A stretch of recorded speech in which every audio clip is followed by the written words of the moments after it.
What's good, y'all? What's the word, man? Oh man. Uh Make sure I got my mic right. Yeah, okay. I ain't gonna lie, y'all. We got a lot to talk about. I added something too that I wanted to speak on that's been going on right now. I don't know if y'all seen what's been going on with LA Russell. And I guess he had a take about Lil Wayne and he's getting fried for it. So I wanted to talk about that too. But first and foremost, shout out Diego. You feel what I'm saying? Shout out Hugh Gonzalo. You feel me? Intertone was good. The new mod. Yes, absolutely. Shout out Fan Thomas. Shout out My Stars. Shout out Plenty Hardaway. Tex, what up? Mike, what up? How y'all doing, man? Matter of fact, let me post this to Twitter real quick. Shout out to Malcolm. Shout out to Feast. Brad, what up? Janine, what up? Jazzy, what up? Lotus, what up? Big Heck was good. Laws was good. Loquala was good. Aaron was good. Richard was good. All right, I'm gonna post this link on Twitter real quick, and then we're gonna get it. We're gonna get it started for real. But you know what? I'm gonna let y'all pick what we decide to do first. What we decide to talk about first. Because we got a few things to talk about. I'm gonna let y'all pick what we talk about first. All right. 1 second.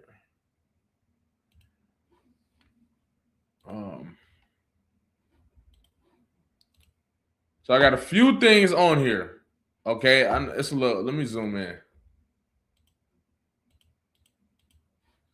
All right. So we got the state of hip hop discourse, which we probably gonna be talking about that a lot. Baby Keem breaking generational curses, which I plan on making a video on soon. LA Russell talking Lil Wayne. Is the fall off being forced on us, right? And then the all eyes on me theory is incomplete. Okay. Which one y'all want to talk about first? Matter of fact, let me see if I can put a poll up on this. Culture United. You know what? Let's add Culture United to that. Let's add Culture United to that. We might just do Culture United first, low key. But let me put a poll up for y'all. Y'all tell me.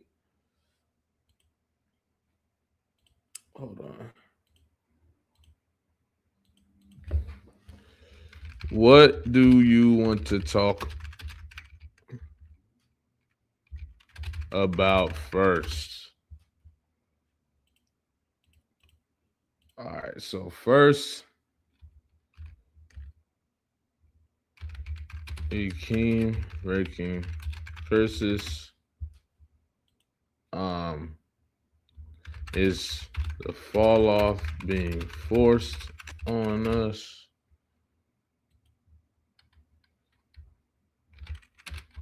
All eyes on me theory and hip hop discourse. All right. I just put the pull up. Y'all let me know what y'all want to talk about first. Okay, because we're gonna talk about everything. All right, this probably gonna be a lengthy live. Yeah, shout out to Diego. It probably is gonna be a lengthy live, bro. It most likely will be a lengthy live. So y'all go ahead and vote. Let me know what y'all want to talk about first. And then we're gonna get it started. And then honestly, I'll just go from there.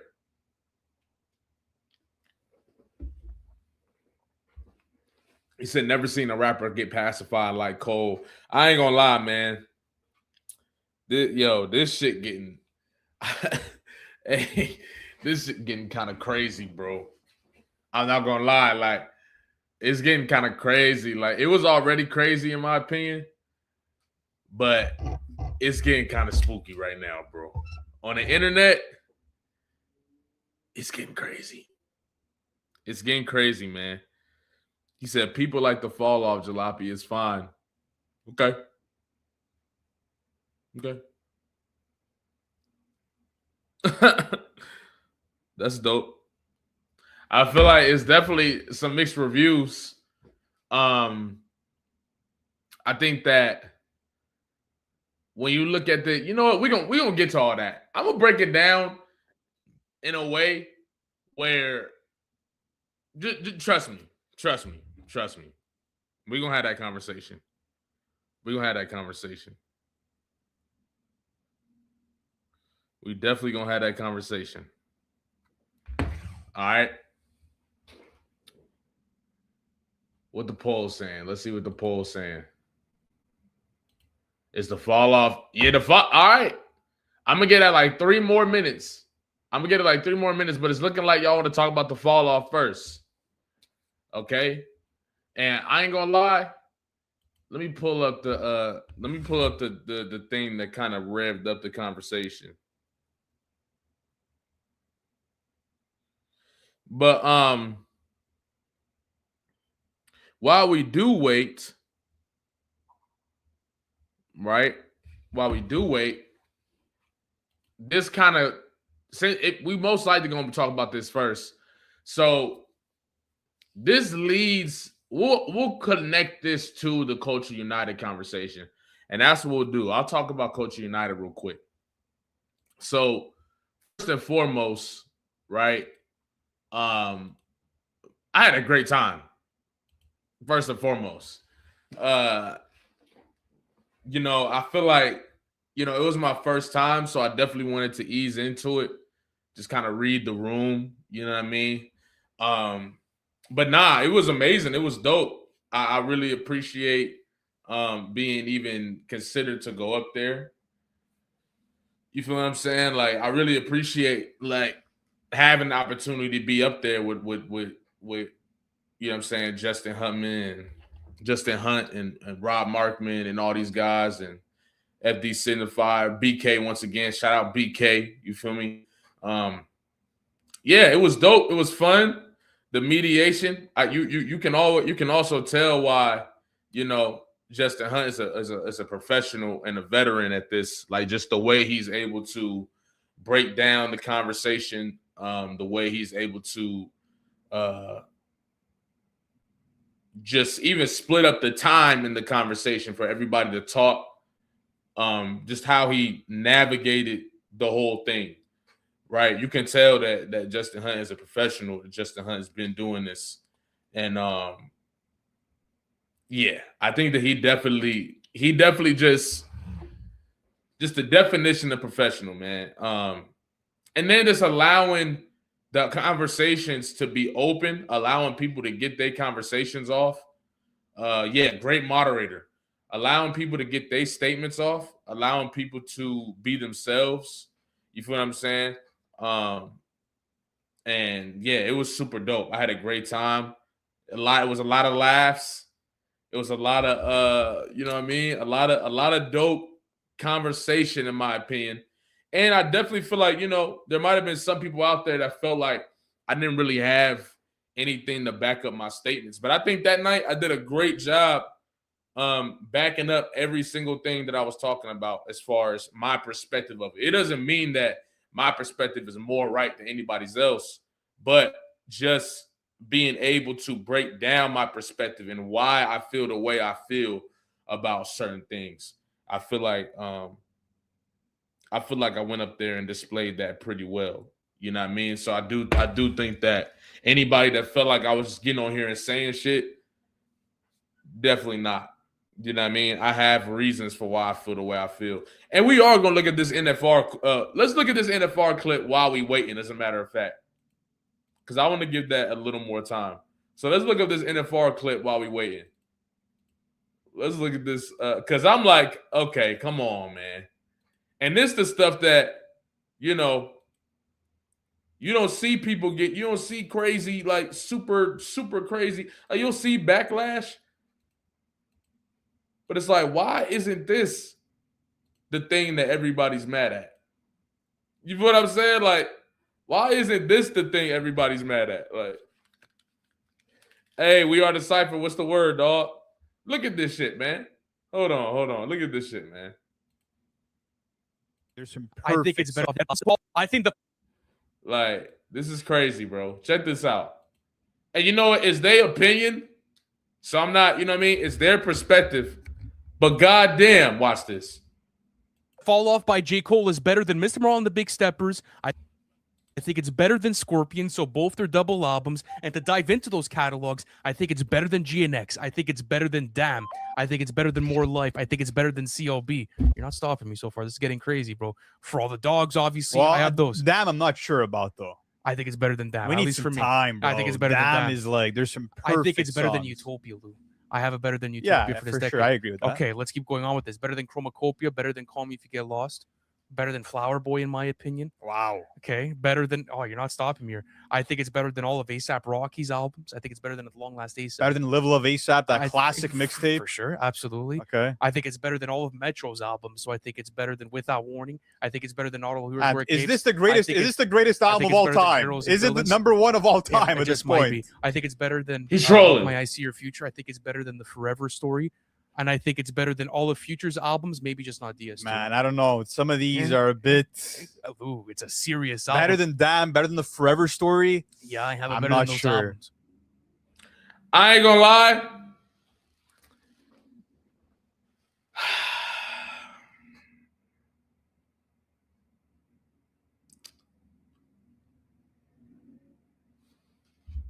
Hold on, man. I'm sorry to do this to y'all. We're going to watch it again. I'm sorry, y'all. I think the Fall Off by J. Cole is better than Mr. Morale and the Big Steppers. I think it's better than Scorpion, so both their double albums. And to dive into those catalogs, I think it's better than GNX. I think it's better than Damn. I think it's better than More Life. I think it's better than CLB. You're not stopping me so far. This is getting crazy, bro. For All the Dogs, obviously, I have those. Damn, I'm not sure about, though. I think it's better than Damn. We need some time, bro. I think it's better than Damn. Is like, there's some perfect I think it's better than songs. Utopia, Lou. I have a better than Utopia for this decade. Sure. I agree with that. Okay, let's keep going on with this. Better than Chromacopia, better than Call Me If You Get Lost, better than Flower Boy, in my opinion. Wow. Okay, better than, you're not stopping me here. I think it's better than all of A$AP Rocky's albums. I think it's better than At Long Last A$AP. Better than Level of A$AP, that classic mixtape. For sure, absolutely. Okay. I think it's better than all of Metro's albums, so I think it's better than Without Warning. I think it's better than Auto Hero. Is this the greatest? Is this the greatest album of all time? Is it the number one of all time at this point? I think it's better than Melt My I See Your Future. I think it's better than the Forever Story. And I think it's better than all of Future's albums, maybe just not DS2. Man, I don't know. Some of these are a bit... Ooh, it's a serious album. Better than Damn, better than the Forever Story. Yeah, I have it better than those albums.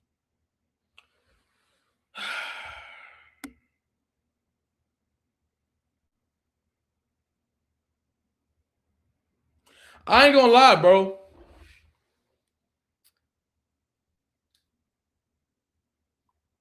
Damn.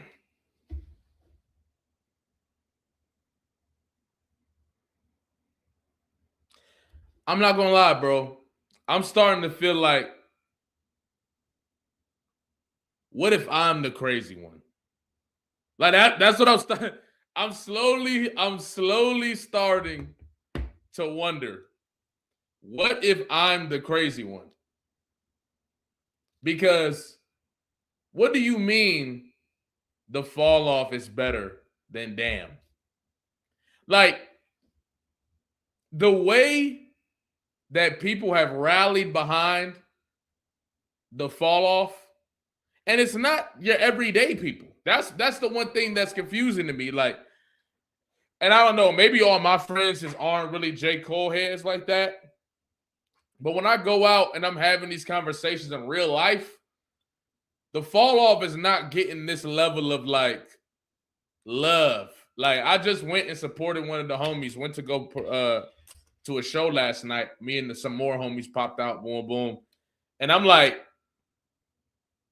we damn near not even talking about the Fall Off like that. Like, it's like the fall. Like, I'm just wondering what the hell is going on. Like, this has to be rage bait. Now, people say I rage bait. I would like to disagree. What I consider rage bait, which is like, correct me if I'm wrong, rage bait is a newer term, if I'm not mistaken, right? what rage bait is to me is when you say something that you don't actually believe to piss people off. How is it rage bait if you say what you actually think? That doesn't make sense to me. So I people do give me the rage bait tag, but it's because I make people mad. That doesn't mean, you know what I mean? That doesn't mean that I'm rage baiting. That just means that you're mad. There's a difference. So this feels like rage bait. Because even when the dude said, hey, what'd he say? He said, right, rage bait is disingenuous opinions. Yeah. So even when he said, oh, this might be the greatest album of all time, then he was all, it just might be. It's like, nigga, like, how the hell are we able to call these albums the greatest of all time within a week? But I can't give my perspective on not liking it until 3 months from now. I don't know, man. It just, something don't add up here. Something does not add up here, bro. Let's look what the people say. Oh, the people would actually rather talk about, oh, it's close. Oh, it's close. I'm going to get that 2 more minutes. It's 29% right now. I'm going to give that 2 more minutes. Okay? But yeah, bro, like a lot of this just feels like damn, you got this over every Future album. You got this over every Tyler album. You got this over a good amount of Kendrick albums. You got this over, like, what is it about this album that got some people talking like this? You know what I mean? I just don't understand it. I just don't. Maybe they're early. Maybe they're early. Maybe we're late. I don't know. But the amount of conviction that people have when it comes to discussing this album, I'm like, I gotta be missing something. I have to be missing something. I gotta be missing something, bro. Like, right. And I'm just like, where does the conversation go to where we can't say that we don't like the album, right? But you can immediately put it over classic albums right now. He said, didn't they get exposed for payola? You know what? You're right. I think that's the reason that they don't have a Twitter page anymore.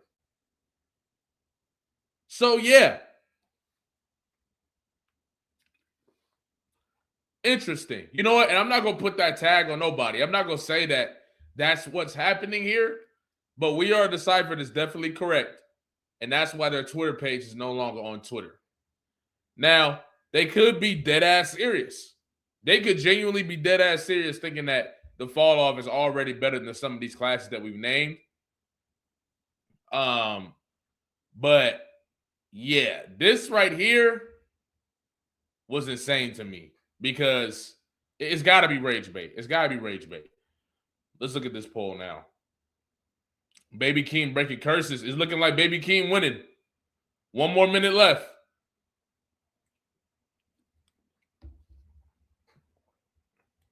Y'all low-key dictated the order by the votes, too. Let's get to these super chats real quick. Shout out Marshall. She said, you're allowed to say it's a classic immediately, but you have to wait 3 weeks and ask a priest.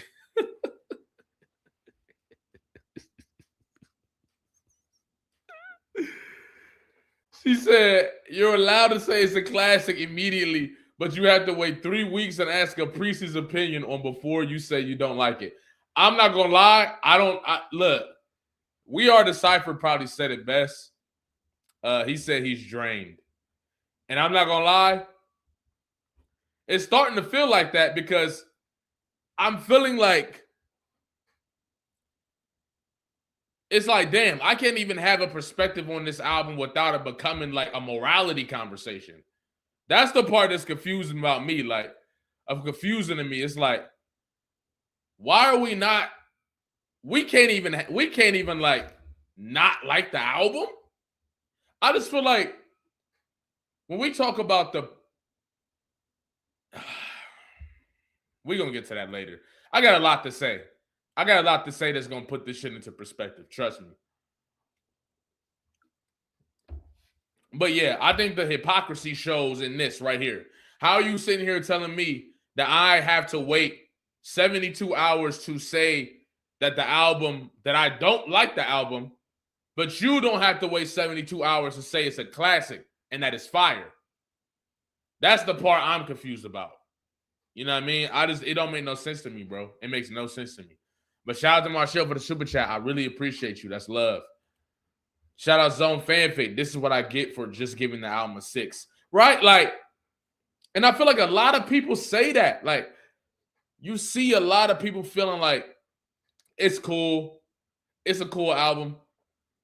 And all of that is being passed on as like narrative, agenda, whatever. Right? And I get why people might think that would take place, or think because, you know what I mean, a lot of people connected to the apology. But it's like, even if someone is connecting their view of the video called, of the video of the album, I mean, giving their perspective of the album in connection to the apology, why is that wrong? You know what I mean? Now, I'm not a person that thinks that I'm not judging the album based on the apology. You see what I'm saying? I'm not judging the album based on the apology. I'm judging the album based on the expectation that J. Cole set. And even that has become a conversation of like, you know what I mean? Of like, you can't do that. Like, what? What? Like, what? What? So wait, I'm supposed to go into an album just, you know what, I'm not going to expect nothing. After somebody has been telling me for 10 years that I should expect a classic. This isn't from my perspective. This is from the artist's perspective. So I'm supposed to ignore the standard that he set. I don't know what the hell is going on, bro. I don't know what's going on, bro. I don't know what's going on, bro. I really don't. I don't understand why, if somebody tell me, oh, hell nah, hell nah. Yo, chill out, man. We're going to put you in timeout, all right? That was crazy. Hell nah. But, right, it's like, I really don't understand how we get to this point. If you set the standard for the project and then I go into the album with the standard that you set, what am I supposed to, like, why would I not do that? Why would I not do that? It just don't make no sense to me, bro. It don't make no sense to me. But we're not going to talk about, okay, J. Cole first.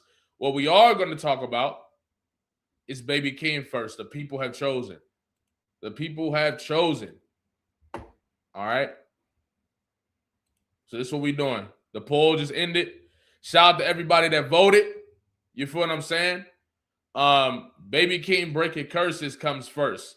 Now, in order to get to this conversation, we got to go peep the documentary real quick, which we will. All right? And I want y'all to look at what's being said in this documentary. Something that I think that is a very crucial conversation, as a matter of fact. Okay? Let me find it real quick. A filmmaker. Let's go to the part of the documentary. First of all, look, you go through this whole documentary, first of all, right?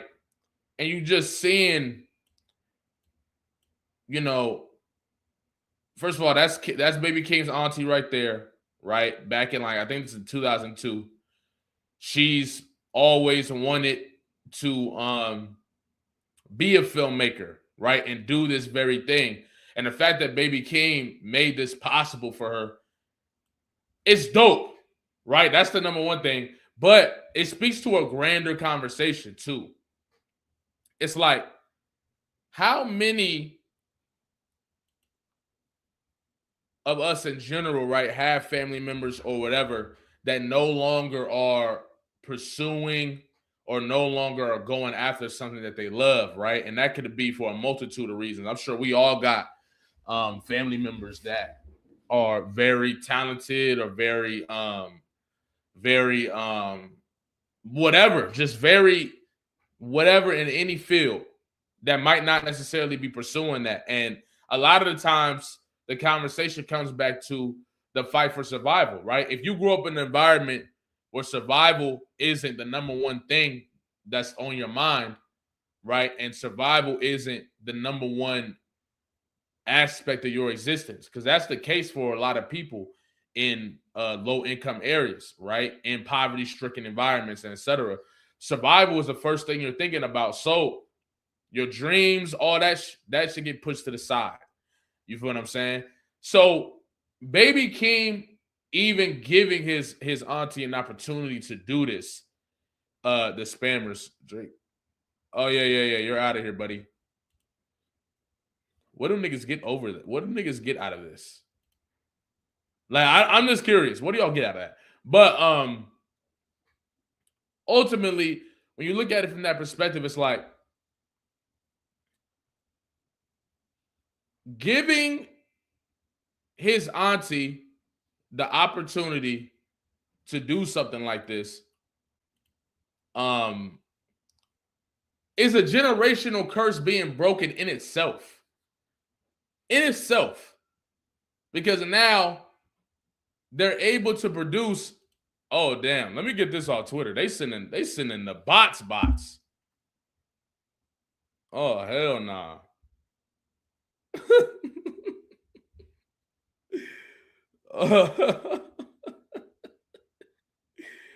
Oh hell nah. Y'all niggas tripping. It's a human doing this. That's what makes it so funny. Like, it's a human being doing this. Go subscribers of 2 days or more. Yeah, let me do that. It's human beings doing that. That's what's crazy. Like, you are a human being, brother. You know what? It's whatever, man.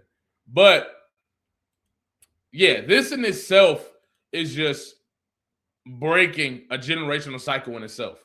Because now, not only are one of the people, right, in your family getting to experience what they experienced, but look at what she created, right, in her presentation. Like, for some people, you know, I mean, we was on the Culture United, and Rob Markman was saying like he couldn't even watch it because it was too dark and it was triggering, right?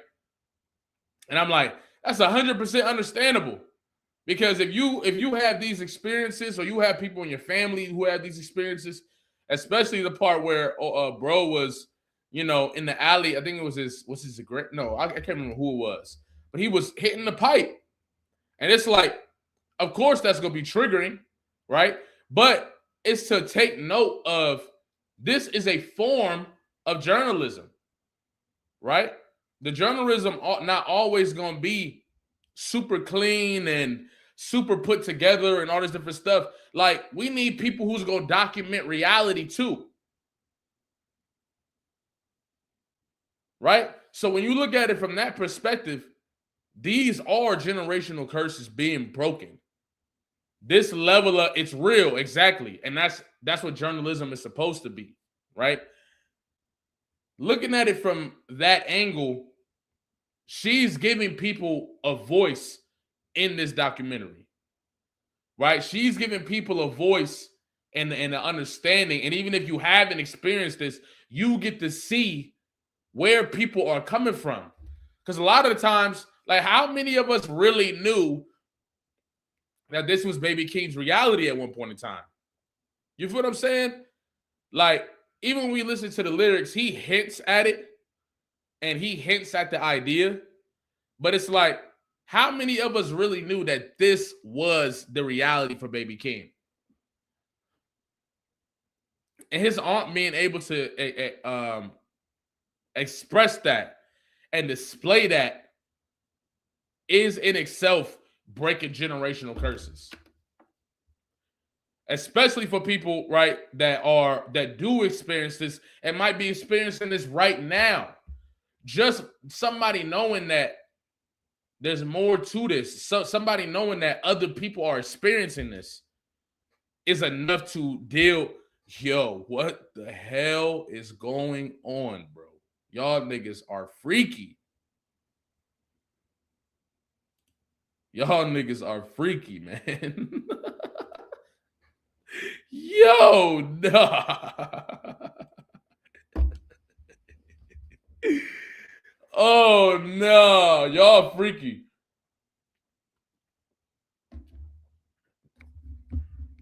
I am, but it's like, yeah, they comments leave. Y'all freaky. But anyway, yeah, like, and then you get to this part of the documentary, right? Hold on, where Kendrick starts speaking. Check this out. Lamar, baby Keem's second cousin. I understood the hardship before he was born. You know what I'm saying? Knowing, you know, his mom, that's my first cousin. You know what I'm saying? I already knew what she been. Now, there's clarity here, right? All the time, I feel like a lot of people didn't have clarity on the relationship between Kendrick Lamar and Baby Keem, so I think it's dope that they're making it clear. This is my second cousin, okay? And through, you know, Keem's second. Yeah, Kendrick Lamar. And he didn't come in talking about Kendrick Lamar, Pulitzer Prize winner, Kendrick Lamar, 27-time Grammy winner. He came in talking about Kendrick Lamar, Keem's second cousin. Like, this is, come on, man. Baby Keem's second cousin. I understood the hardship before he was born. You know what I'm saying? Knowing, you know, his mom, that's my first cousin. You know what I'm saying? I already knew what she been through, you know, and was going through, and just the history of our family in general. You know, we don't call ourselves the hillbillies for nothing. Right. So when you look at that perspective, you instantly connect a lot of things that Kendrick is talking about, right, in his music, and now you get to see the trickle-down effect onto Baby Keem, right? Kendrick Lamar is an 80s baby, if I'm not confused, if I'm not mistaken, right? And from that perspective, Keem was probably born around, what, 2001, 2002? Because Keem is 25, right? Or 24. So these videos, right, from that perspective, you see the trickle-down effect. You see how this trauma and all this different stuff expand. Okay, he was born in 87. All right. So you see the trickle effect, right? That's goes from Kendrick Lamar's family or his generation, which is the 80s and really early 90s, and how that trickles all the way down to somebody who's born in 2001. That's a perfect example of the generational curses that get passed down, right? So Kendrick Lamar, right, in many instances, is making a statement. Let me mute this real quick. Kendrick Lamar is is when you go look through the music, it's consistently making a statement about changing the direction of the generations and all that different stuff. And I think it's important to do that in the family. It's also interesting when you look at Kendrick Lamar songs like "You" on "To Pimp a Butterfly," and he's talking about you spoke in front of a hunt. What was your influence? He said, what did he say? A baby inside, just a teenager. Where your patience? What was your intendence? Where is the influence you speak of? You spoke in front of 100,000, but never reached her. I fucking tell you, fucking fail. You ain't no leader. Forever despise you. I don't need you, right? And that's him speaking to the aspect of how can one have all this influence, but it's not the influence isn't affecting the people closest to him, right?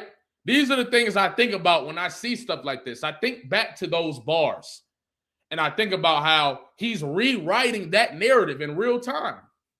Because now you going and getting your cousin and putting your cousin into a situation where he's able to break down the generations and break down the generation curses of his family, being two generations after you, or one generation after you. So from that perspective, it's like we should be glad, right? I'm not saying us, I'm talking about from the perspective of Baby Keem and them. The fact that they got this documented at this time and are able to piece it up today because of the vision that his auntie had for herself, and then bringing that back full circle so they could display it in the biggest album of Baby Keem's career. This is a masterclass on what breaking these generational curses look like, right? So let's continue now. Section 8. You know, this is a story of like general. You know, this is a story of like a warfare environment and a warfare psychologically to like trying to change our generational curses, right? Right. This is key. AFDC. You know, this is a story of like a warfare environment and a warfare psychologically to like trying to change our generational curses, right? And that's one thing we don't talk about. And it's something that I've actually said multiple times, right? Is that some people don't view the position that we're in this country as a position of, prisoners of war. I'm a person that doesn't, we are able in a sense and an ability to exist alongside others in this country. But in reality, in my view, we are still prisoners of war in a sense. And on top of that, because we are prisoners of war in a sense, when you look at it from that perspective, your idea of everything that is going on is warped, right? Imagine if you in the projects and all that different and your perspective is all I got to do is work hard to get out of here, right? That's a perspective that a small percent of people are able to take and make something out of it, right? And this is the thing. We do all take responsibility for our personal lives. Absolutely. You don't want to be a victim, but it's to also acknowledge the circumstances are heavy, and the circumstances are heavy to get out of. So when you're looking at it from, a perspective like Neely Fuller, somebody who feels like, Neely Fuller Jr. felt like white supremacy or whatever is something that is constantly in act in every interaction, in every move that you make, in every purchase, and everything you consume. That's his perspective. And when you get in that mindset, your world warps. You see everything differently. So you can notice that your perception on things also controls your view of what's going on, right? So what if your perspective is we are consistently in a state of warfare, right? If that's your perspective, you're going to move different. If that's your perspective, you're going to move like somebody who was a prisoner of war, which gives you two choices like everything in life, victim and responsibility. Somebody that moves from a place of responsibility who thinks they're a victim of war, right, is going to start to make moves that lead you to breaking the chains, which is breaking the generational curses. So when Kendrick Lamar says this is an environmental and a psychological war, that's the experience when you are in the projects, right? When you don't live in the projects, when you live in a solid neighborhood and you don't gotta, even walking outside doesn't have that same level of heaviness.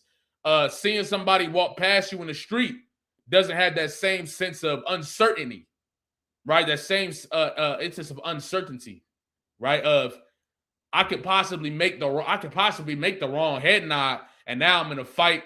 Now I'm getting jumped. Now I'm getting chased. Now I'm getting whatever it is. Versus walking down the street and having that comfortability of, wait, you know, I probably nothing's probably gonna be happening right now. You feel what I'm saying? That's a completely different reality to live in, and you're attracting completely different things because of that frequency and that vibration. So if I place you in a part of society that will force you into survival, what will you consistently attract? Frequencies that are based in survival. So how are you supposed to thrive until you notice, which is a whole nother conversation, because your awareness has to take you there first.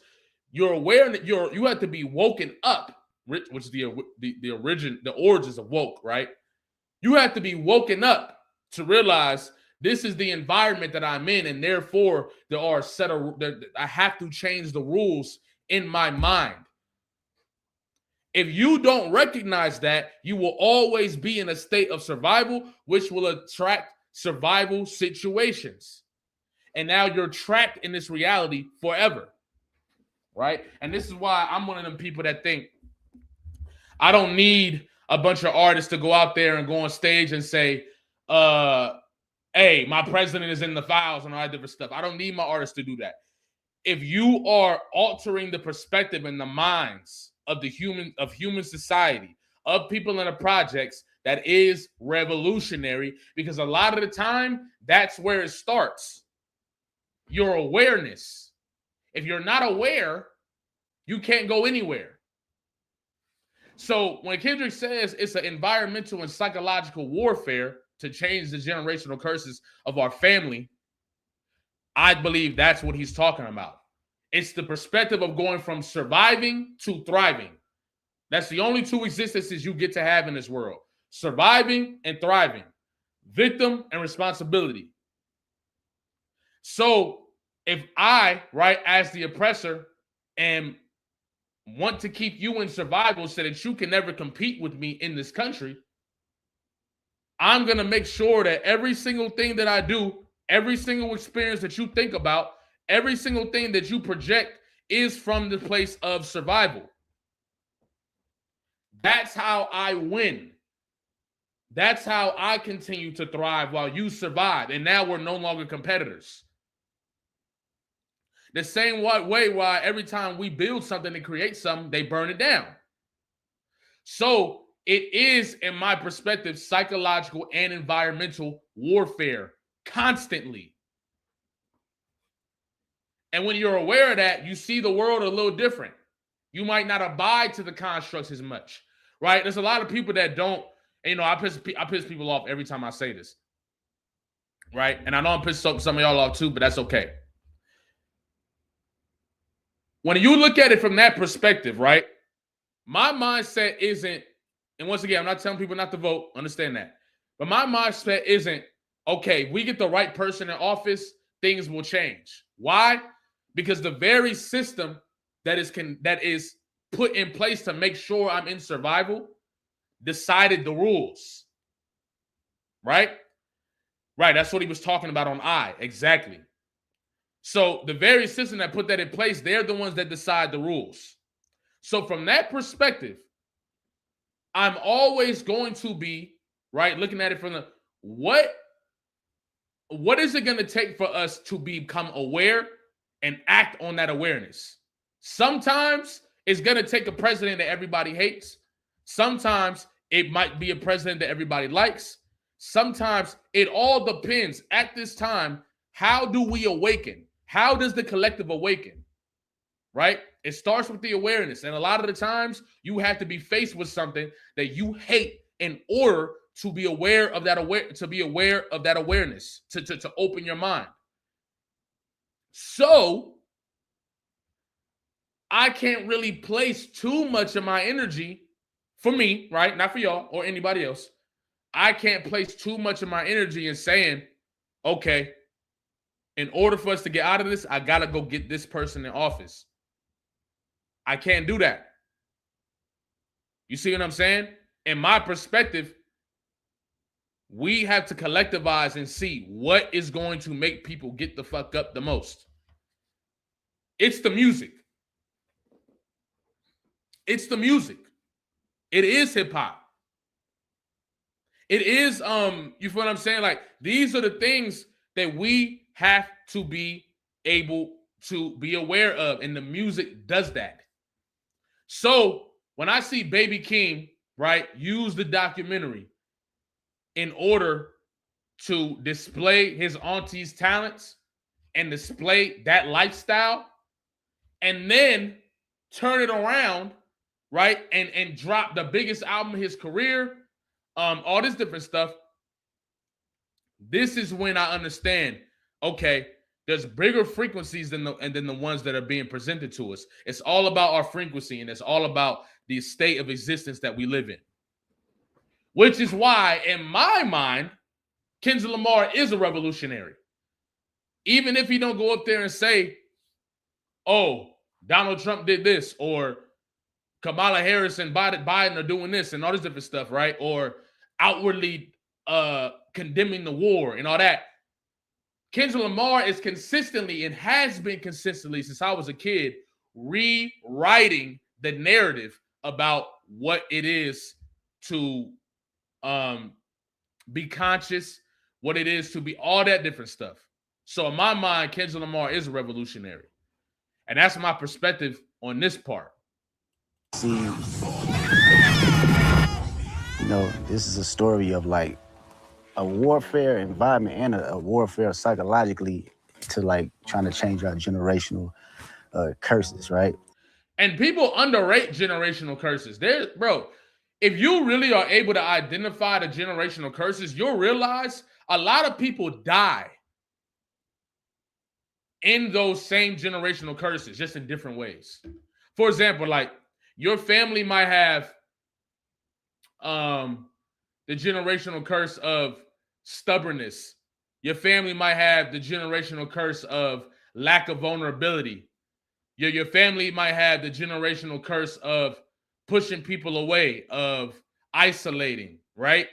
And then think if that's the case, right? This is just hypothetical, and you think about your family, a lot of those generational curses, a lot of people in the family end up dying alone. Maybe people don't take care of them in hospice. Maybe they're in hospice instead of being at home. Maybe instead of taking our families in to the household, we sit in the hospice, and then everybody go to visit every once in a while that family member is dying. You see what I'm saying? Maybe, you know, you don't want to tell nobody that you're struggling. You don't want to tell nobody what you're going through. And then you go through a situation and make some shit way harder than on you and your family, not realizing all you had to do was ask for support. And now that thing that you didn't want to ask for support for has affected your family for another generation. You feel what I'm saying?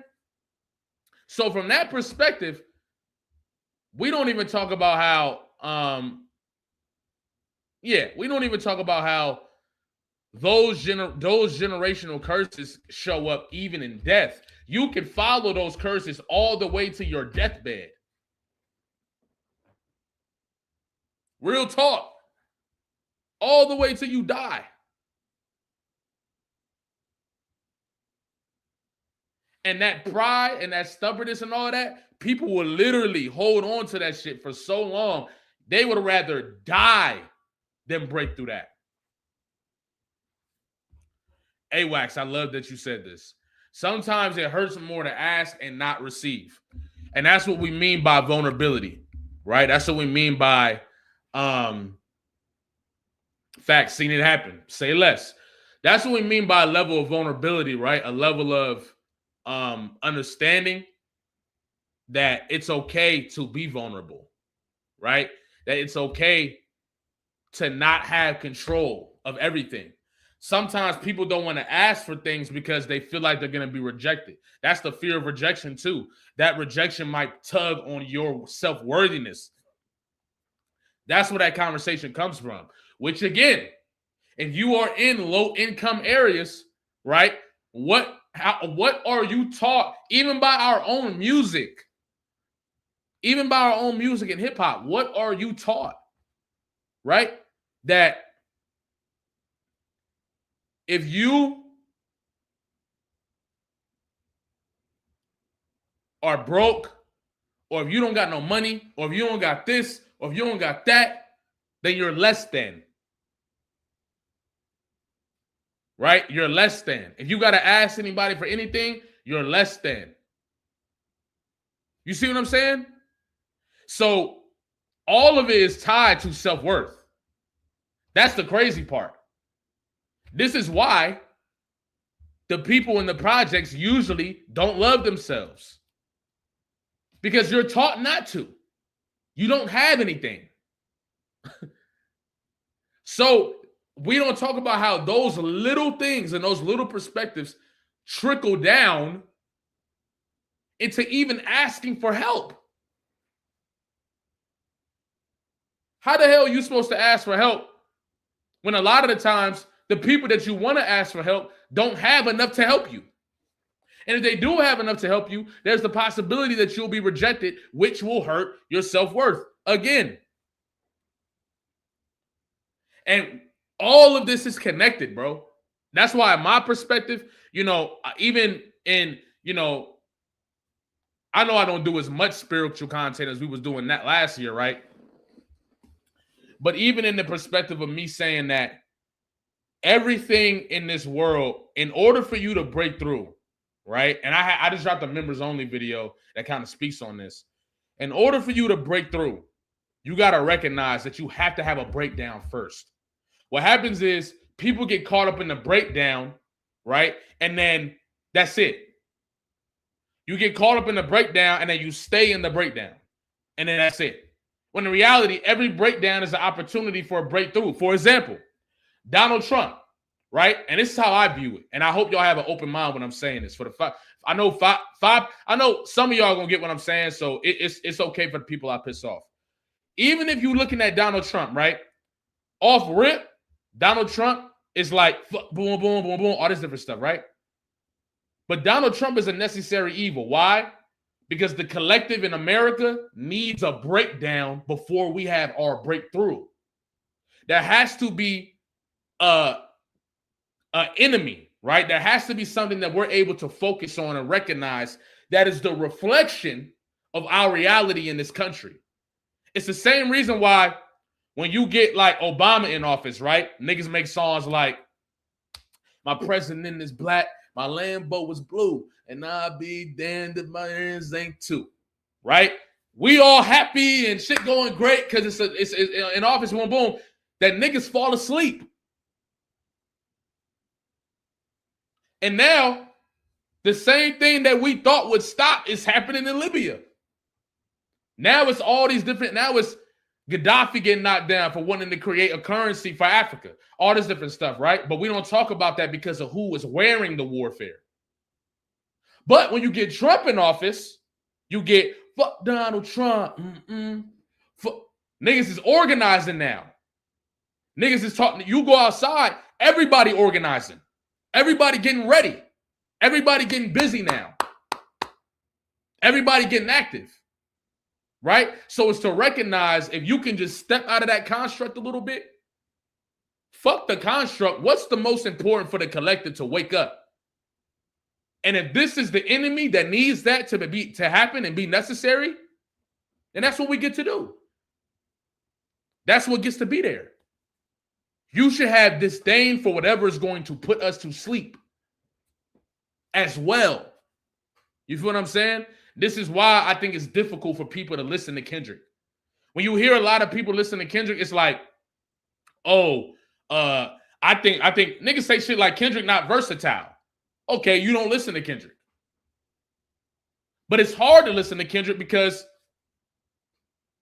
these are the things we get to talk about. Even when we talk about high power on Section 80, right?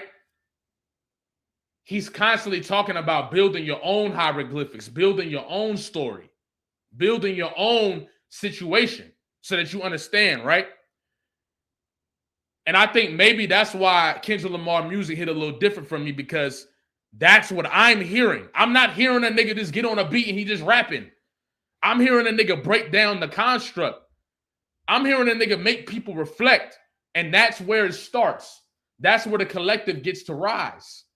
But in order for the collective to rise, we got to have a breakdown so we can have a breakthrough. You see what I'm saying? So when you look at it from that perspective, right, the emancipation itself, exactly. So when you look at it from that perspective, it's like, whenever you see, if you look at the world as we are consistently at war, right? We are consistently at mental warfare and environmental warfare. Your perspective on what works and what doesn't work changes. Your perspective on what the collective needs and what it doesn't need changes. And that's why I think there are some people that are fully able to dissect and break down Kendrick Lamar's music and enjoy. That's my perspective. You feel what I'm saying? So when I hear Kendrick say this, I hear something deeper than just, oh yeah, we breaking curses. No, I hear songs like Cut You Off. You know, I hear songs like I hear songs like You, where he's facing himself in the mirror and going to war. I see albums like Mr. Morale as an album that was intended for the collective awakening, an album that was intended to help people shed which, you know, look, it's a lot of things I don't say on here because I do like to keep it cute, right? As far as, you know, not getting too deep into the spiritual shit. But I do feel like niggas don't like Mr. Morale, and it's orchestrated to be that way. Imagine if Mr. Morale was received in the same way that Dan was received. We're talking about a different planet here. And I don't mean that, oh, Kendrick Lamar is the Messiah and he came to save the world. That just means that people are going to look at themselves. And when you really think about it, even when we talk about the people in power, what's their main problem? They have too much to look within. The Bible says itself, it's way easier for a camel to get, what do you say, to get through a straw or some shit like that, than it is for a rich man to get into heaven. And that's because when you have that level of control and power, of course you're not going to have as much access to the divine because you had too much that's physical. So when I listen to Mr. Morale, I hear the album like, or even when he has the crown of thorns, I don't see that as disrespect to Jesus. I see that as somebody who was willing through the eye of the needle, right? I see that as somebody who is willing to wear his faults and wear his generation's faults on his sleeve without even being worried about the consequences, right? In order for people to shed.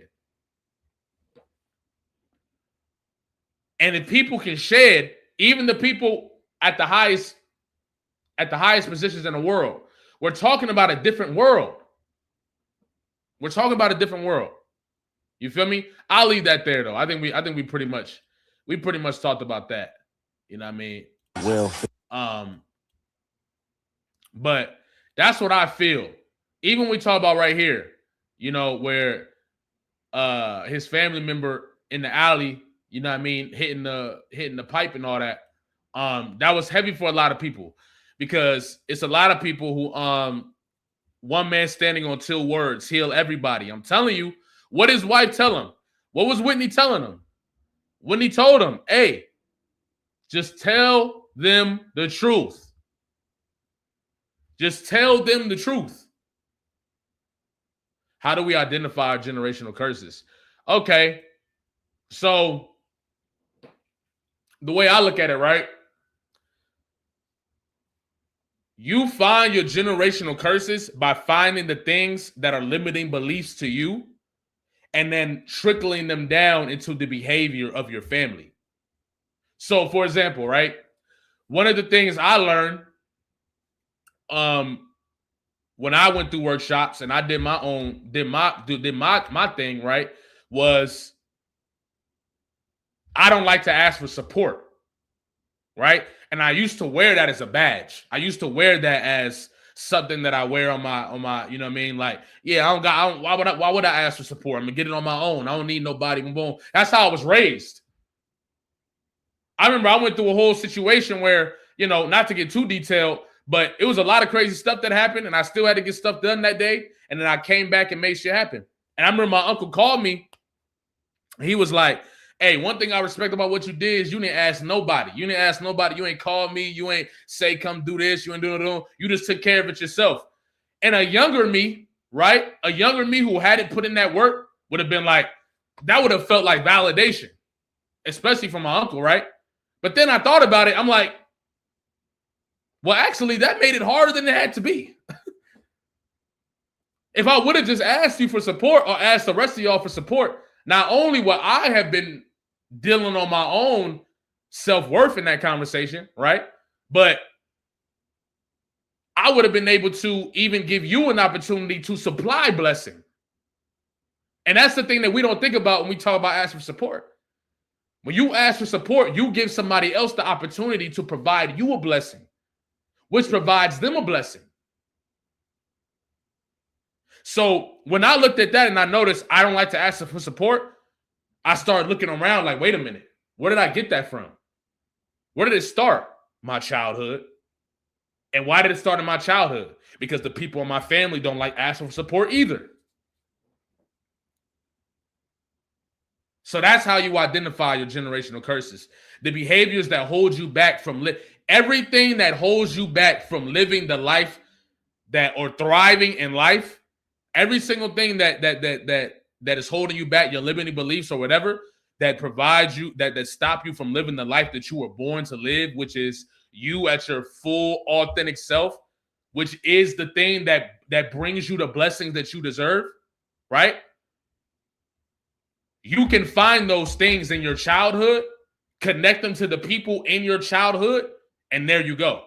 I would say that one of the generational curses in my family is the fear of asking for support. And then I look at all the things that happen in my family because we didn't ask for support, and they're way more damaging than anybody would like to admit. That's how you identify generational curses. That's just an example. You feel what I'm saying? So I'm grateful you asked that question, though. I always hated that I feel like family shouldn't have to ask, especially if you got it. Right. Like, the crazy thing is, that's the funny thing. We also create these worlds to justify not asking support. Right? So one person might say, I ain't finna ask because, you know, I want to do it on my own. Right? Sound good. It sound good, but you want to ask for support for real. I don't want to ask for support because I shouldn't have to ask for support. Sound good, but in reality, you really want to ask for support, but you're afraid of being rejected. Right? So we'll create these stories to justify these things that we do in our families. And that's how the generational curses continue. Because we don't take care of it. We don't address it. We don't get it out of here right then and there. We don't have those difficult conversations. You feel what I'm saying? When in reality, you have to you get to ask for support. Because it's a blessing to ask for support. You get to ask for support. You don't have to ask for support. You get to ask for support. And I've seen it. I know because I remember, for some of y'all that been familiar with me, I broke my ankle last year, right? And it put me in a real interesting position. And for a lot of it, I wasn't asked for support. So niggas sitting in the crib with a crazy ankle and all types of and making it worse than it actually had to be. But then I started asking for support. And even when people actually came through for me, right? People I wouldn't even expect came through for me, a part of me healed. A part of me healed. And the funny thing is, and this is a whole nother conversation, right? That I know, whatever. But it healed the feminine that resides in my spirit, right? The feminine receives. The feminine opens up and receives. It's the same reason why, as a man, you typically, right, if your masculine is healed and all that, you want to go provide for a woman. You want to go do this for a woman. And then a woman wants to be provided by for a man. It's because those energies are give and receive. Now, you do obviously want it to be reciprocal, but what I'm saying is when your feminine is healed, right, and you allow yourself to receive things, you open up your frequency to receive even more things. This is why the fight against people being, when they talk about hypermasculinity and all that, it's a lot deeper than just, oh, we supposed to boom, boom. When your feminine is healed, you receive more. You don't have to work and slave because you are comfortable with receiving. And because of that, your frequency is comfortable with receiving. So you receive more.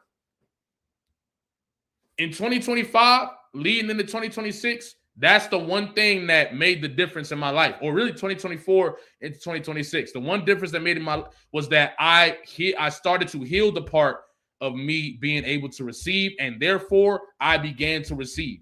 This is why I really think that that's a big part of the reason all of y'all are here, right? And why we continuously interact and all that different stuff, right? So because I open up to receive. Now, obviously, I still get to work on that. You know what I mean? There's still, it's levels to it, but it's way better than it's ever been in my life. So because of that, I'm able to receive more, right? So from that perspective, never feel like you shouldn't have to ask for anybody. You should. You get to ask. And when they say no, that's okay. And that's the one thing we got to understand. Don't ask because I'm going to get it if I ask. Ask because you deserve to ask. And their response doesn't have anything to do with you. And that's where we get to heal as people, especially as Black people. And people in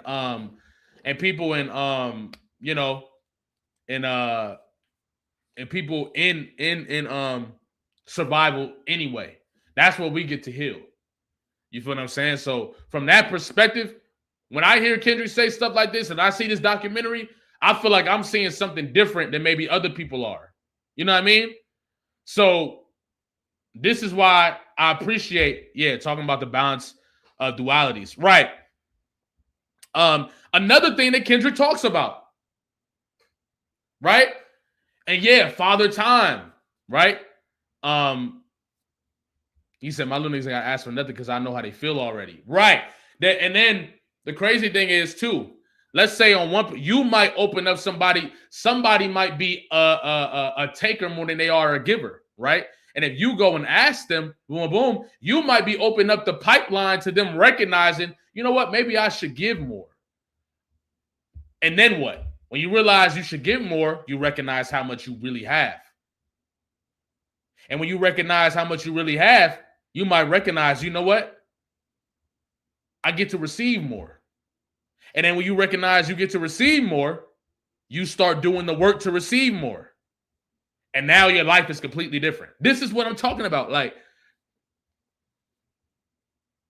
people might misunderstand my connection to Kendrick Lamar and his music and TDE in general. But these are some of the things that, I listened to a Mr. Morale at the right time. I wish to. The day Watch the Party Die came out, like I said, not going to get too deep into it, but the day Watch the Party Die came out and certain bars about where the soldiers at, the one that boom, boom. Like, I needed to hear those words in the time of what I was going through when that song came out. Real talk. So from that perspective, it's like, this is the value of putting real time and energy into the message of your music. Right. Gratitude is a must. And it is important when you do the work to recognize where I was at that time. The people in my family that's going on might be going through the same thing at that time. So I want to be the difference maker. But don't allow that to cloud your idea of you asking for support. Because even the person who give the most needs to receive. And we all know somebody that love to give and love to give and give and give and give and give and give. But the second you say, here you go, all of a sudden, nah, I'm good. Nah, don't worry about it. You know what I mean? I'm good. I just boom, boom. Don't even trip about it. That's a lack of self-worth. You don't think you're worthy of receiving. You don't think you're worthy of receiving. And really, that says a lot about your relationship with God for the people that do believe in all that.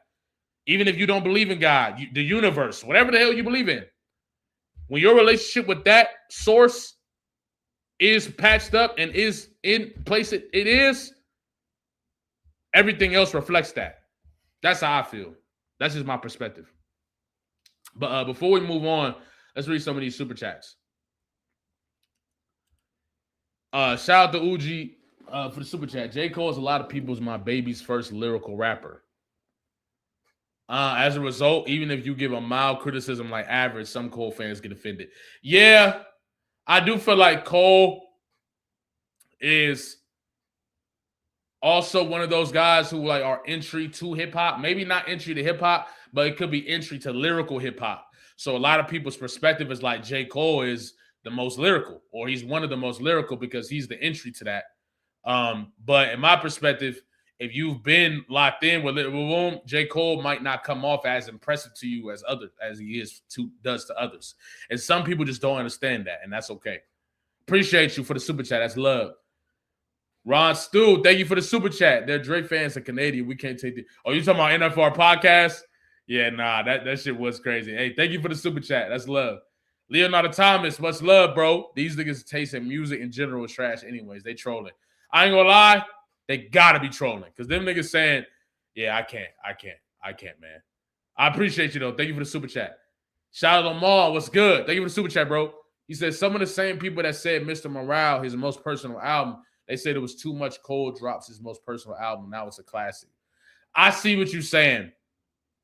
In my perspective, an album being your most personal does not automatically make it a classic. You still have to break down, things in a way where it's compelling and even cycle breaking. I would think that if you're getting personal, it's in order to heal you, right? Which I'm sure J. Cole did, but then reflect that into healing others, which I'm sure that was something J. Cole did too. But I do think there's levels to that ability. So I don't think just because you get personal on an album, it makes it a classic. How did you deliver the message? You know what I mean? That's my perspective. Thank you, bro. Shout out Critical Mass for the super chat. Kendrick doesn't antagonize like proximity to be a true revolutionary. He talks about Black trauma, but doesn't really contextualize it. I disagree. There's a world bigger, and it's my perspective, right? This is where I believe, I'm not sure where you from, Critical Mass, because it looked like you sent me a different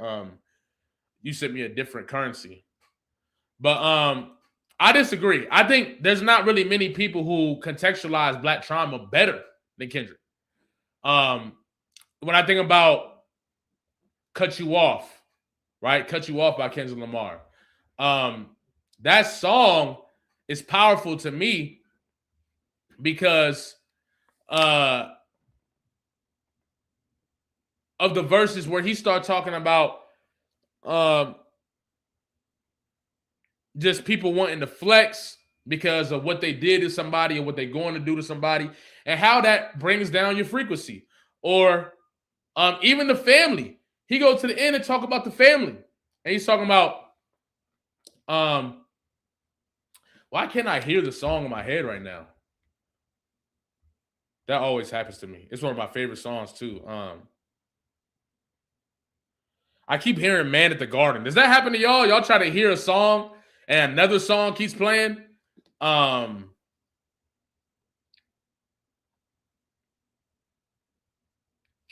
every time you come around, you be hollering that woo-dee woo, blase. I'm trying to learn something new.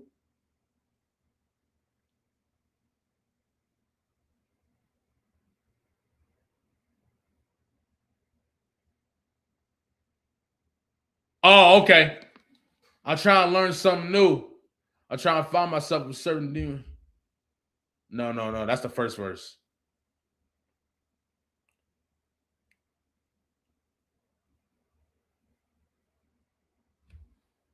What's the third verse? God damn.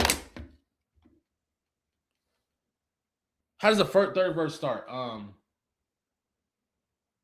I'm trying to learn something new. I'm trying to raise my chances of becoming a star. I read about the vibes of Mona Lisa studying art. Now paint that picture. Life behind bars. Remember the very day I got caught, I murdered a rapper and you filed the police report. See what I was taught. Family is all I need, but indeed, them two can run me right up a tree. Constantly talking shit about the next relative, wanted me to take sides, but I never gave in. Ever since grandma died, everyone parted ways, argue on holidays.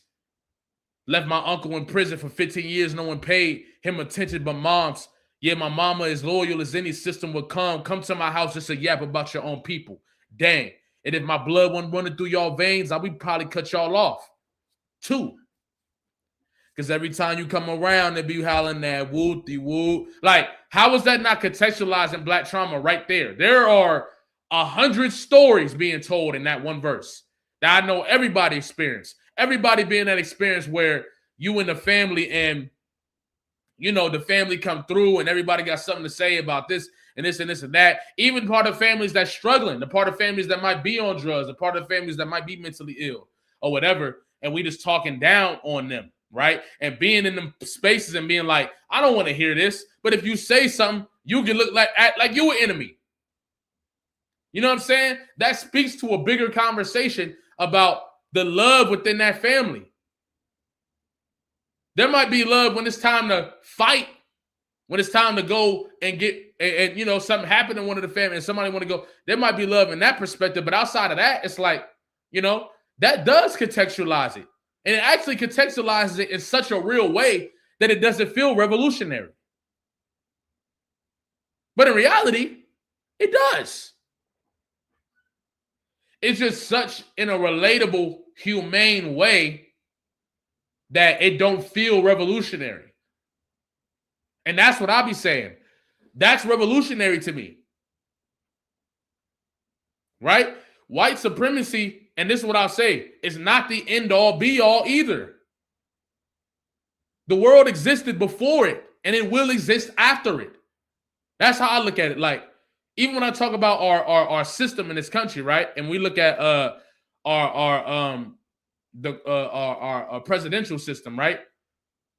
In my mind, if we existed before Democrats and Republicans and we're going to exist after Democrats and Republicans, how is it that it's everything? That's impossible. That don't make sense. We existed before it and we will exist after it. So how is it everything? How is it the end all be all? White supremacy is not the end all be all. It's something that's dominating right now. And if we being real, man, hold on, man. If you looked in them files, there's a lot of conversation about even the position of who's necessarily Goyim and all this different stuff, and it's everybody. You feel what I'm saying? White supremacy is just one layer. There are layers, but that's just one layer. You feel what I'm saying? Soon it will be supremacy as something else. Hopefully not. Hopefully it'll be a collective gathering like in Naruto with the five nations. Hopefully it'll be something like that. But yeah, nah. Antagonizing white supremacy is not the only way you can be revolutionary. And if you believe that, you're limiting revolution. As a matter of fact, if that's your perspective, revolution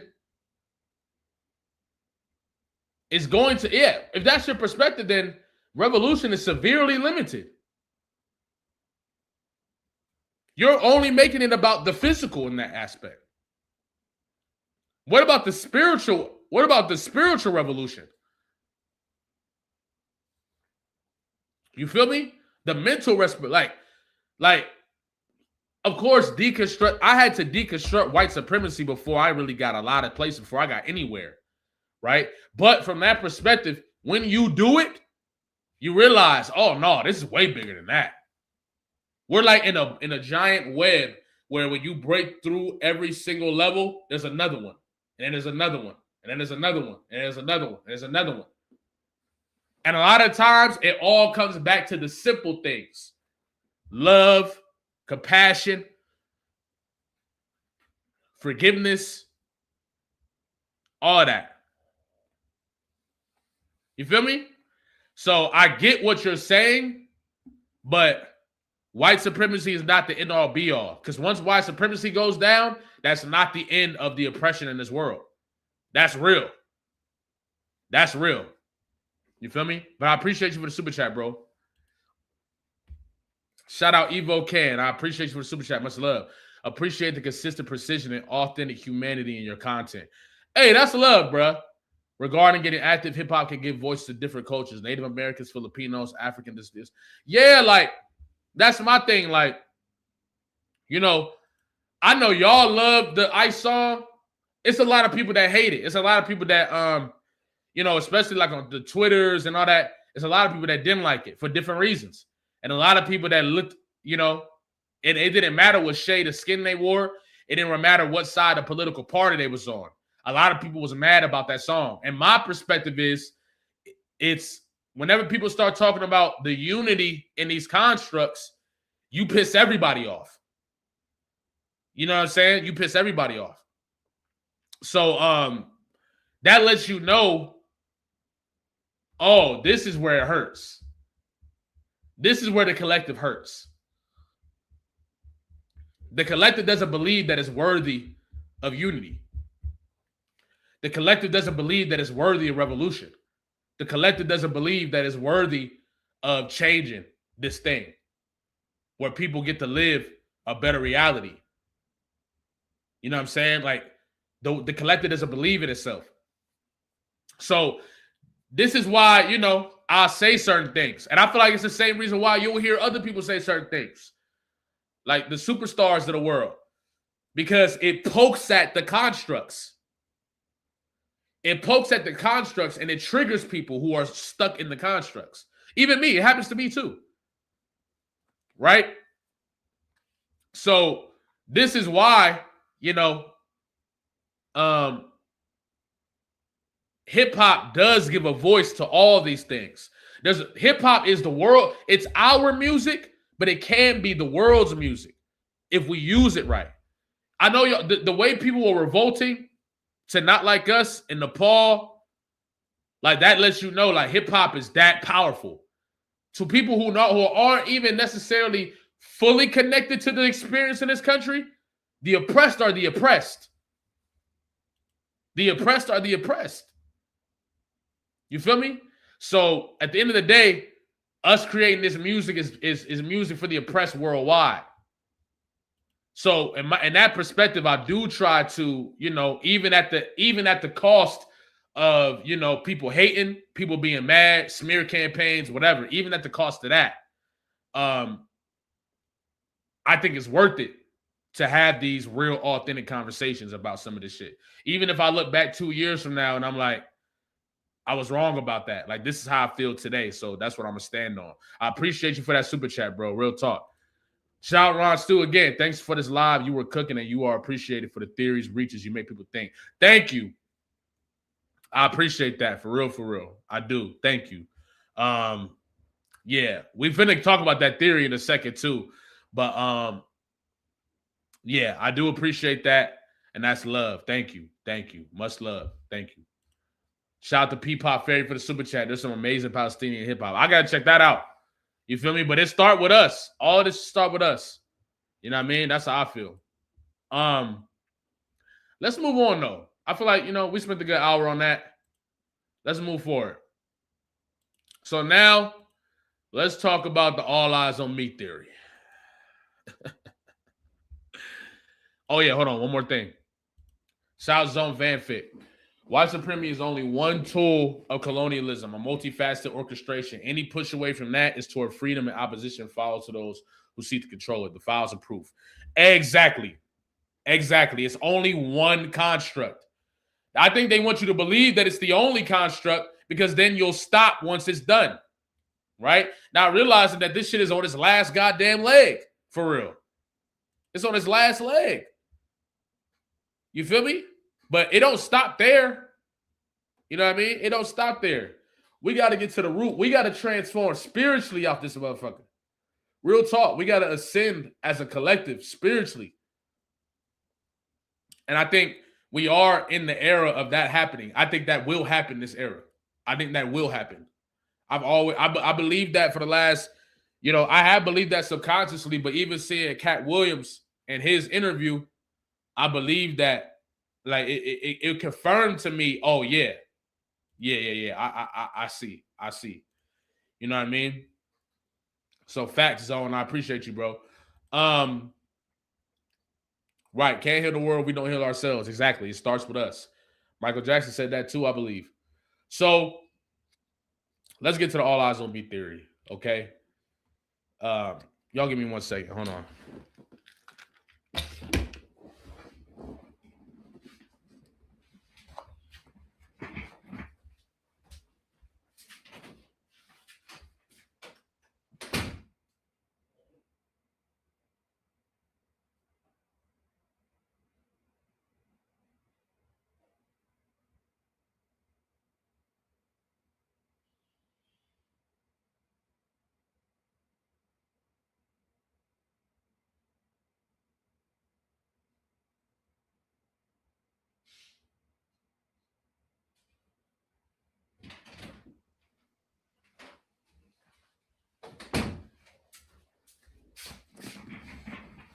But let's talk about this theory, man.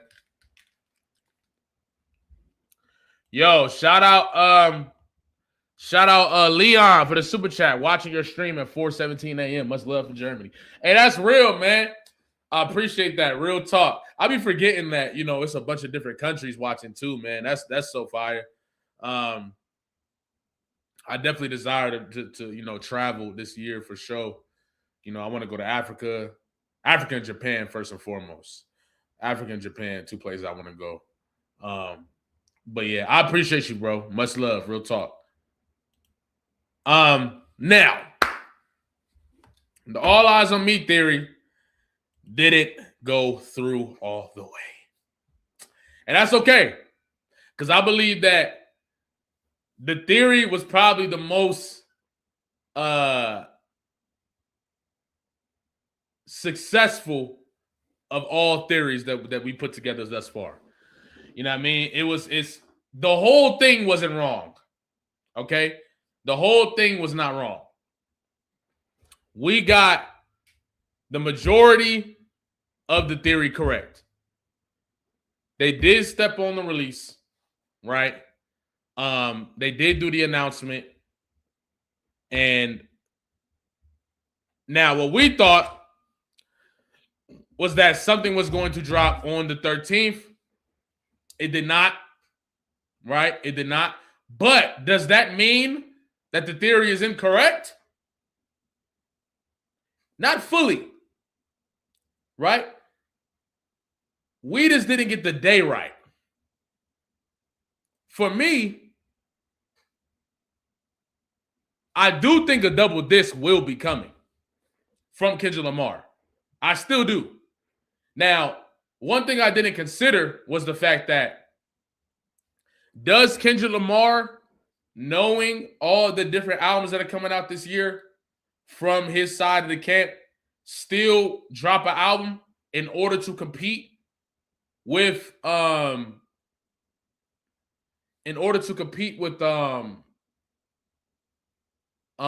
Baby Keems and the Doechis and all that? Maybe not. Maybe Kendrick gives up this cycle, right? For rap album of the year and all that. Maybe Kendrick gives up this cycle, right? And waits until the next cycle and goes back with the project for 2017 for Grammys again. Maybe he focuses on features this year, right? So that would mean an album will come after August or after September, I believe. But in the meantime, you got Doechii, right? Baby Keem, which Kendrick's already confirmed he's on there, right? You got, really?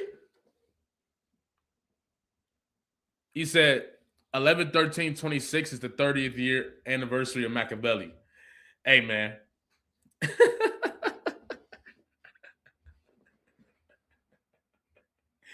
Don't get us. Hey, we're going to hold off on that one. I like that. And we might spin back on that later in the year. But I ain't going to lie. It's damn near impossible trying to predict what this nigga finna do, man. I ain't going to lie. But that's why I want to keep doing it.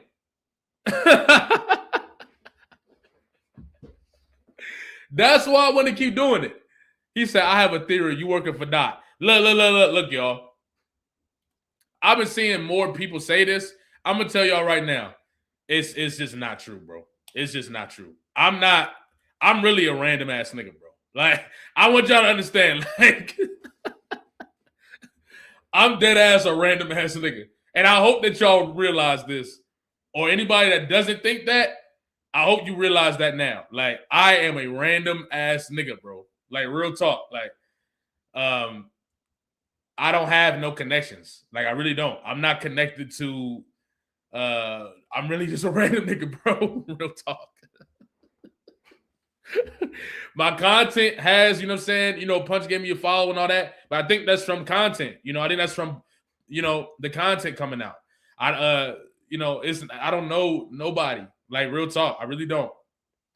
I really just be making content and, you know what I mean, doing music. That's it. Yeah, I remember DJ Head. Yeah, I remember DJ Head had literally took one of my videos and put it on that one show that they was doing with Jeremy Heck, which is another dude that followed me too. Shout out Jeremy Heck. We haven't really conversated or nothing, but he's another guy that follows me. But we had he put one of my clips up there and he was like, "Bro, this is ridiculous." You know what I mean? So nah, I think that I just constantly learned to continue to build, you know, with content and stuff like that. I think my content transcends for sure. When I say transcends, meaning I've made content on politics, I've made content on boxing, I made content on anime, I made content on everything, and they all do very well. So from that perspective, I just want to let you know I am a random ass nigga, man. I swear to God. I'm a random ass nigga with an opinion. I really damn near don't consider myself a journalist. I really damn near don't consider myself a journalist for real. I do report on stuff and, you know, all that, but really, I would rather be just somebody that come on here and just be talking to y'all. I don't even want the journalist tag for real. I really don't. Makes a lot of people mad for some reason too. But when you really break it down, like, yeah, I'm just some random ass nigga, bro. Not even gonna lie to you.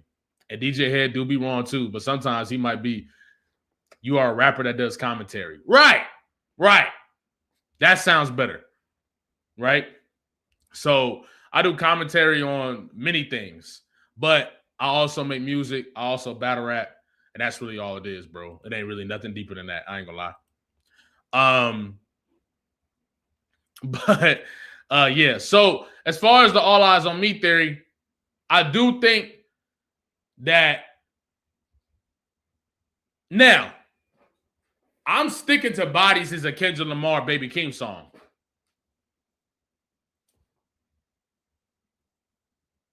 I do think that Bodies is a Kendrick Lamar Baby Keem song. For sure. Like, I'm so locked in on that theory, bro. Like, I will put money on that. I will put money on that. I will put money on Baby Keem is on Bodies. You feel what I'm saying? I stand on that. I think that it just make too much sense. It made too much sense, bro. Especially when you look at, bro, are y'all seeing? No, Bodies is gonna come out. Bodies is coming out. I remember I used to, bro, all of my homies, we would be arguing if Squabble Up was ever gonna come out. And I was telling them, like, bro, Squabble Up is coming out, bro. Kendrick did that one time. Kendrick did that one time, man. God damn. Kendrick did that one time, bro. Okay? With the all right shit. And it wasn't because of like some hard drive stuff or something. Didn't Kendrick like lose? I remember back then the conversation was that Kendrick lost like a hard drive or something. Casino is bodies. Let's pull up the track list. Let's pull this track list up real quick. Hold on.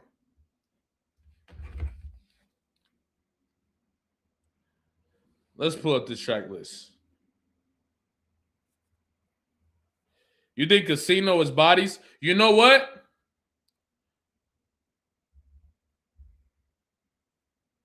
Oh, wait. Intertone says she thinks she... Wait, what? Intertone's been blocked.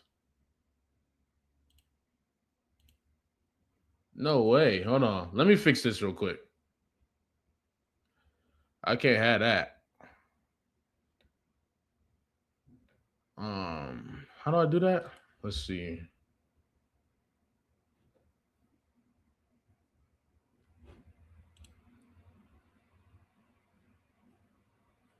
How do you go to see where you might have blocked? I think that's what customize it. No, let's see. Hold on. Give me 1 second, y'all. I gotta get Intertone back in here.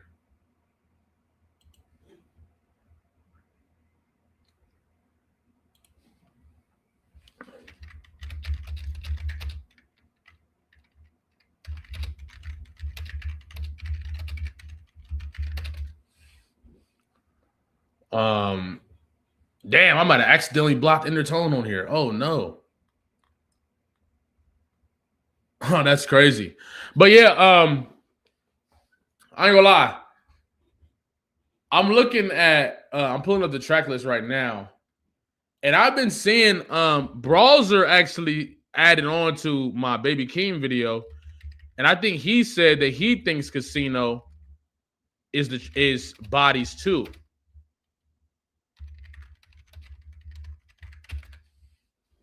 Let's see. Hold on. Okay, so we got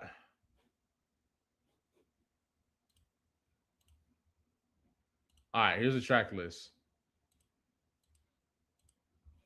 So we got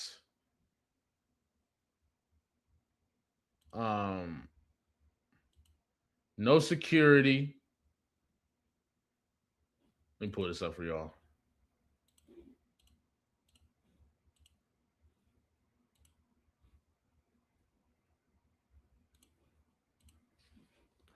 So we got No Security.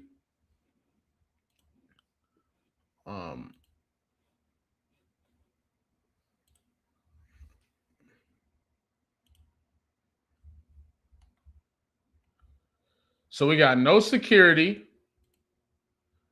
We got Casino, Birds and the Bees, Good Flirts, House Money, I Am Not a Lyricist. I'm excited for this one. Sex Appeal, Tubi, Highway 95 Part 2, which is fire. Circus Circus, Dramatic Girl, No Blame. Okay? I've been seeing people say they think that either No Security or Casino is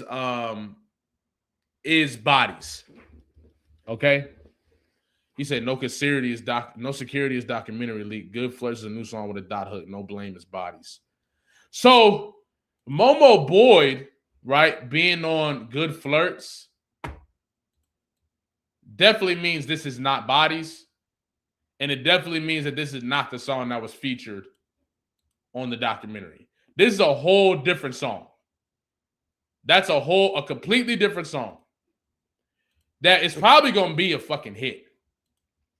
If I were to guess, that's probably going to be the hit. Yeah, Momo Boy being on that song does not. There's no way that would be bodies or the documentary song at all. I think that's gonna be more like that's gonna be more like for the women. You know, like Love, like some of that nature. He said, trust, Casino is bodies. You think so? Now, I will say there's no way Kendrick don't got another. Kendrick has, I'm going to guess to say Kendrick is on his album 3 times. He said, why put out a year and the snippet from the documentary or teasers for the collab album later? No, he said, why put out a 1.5 year old song on your Lil Cuzzo's album? It's cheap and not dot style. I ain't gonna lie. He said, what's the evidence?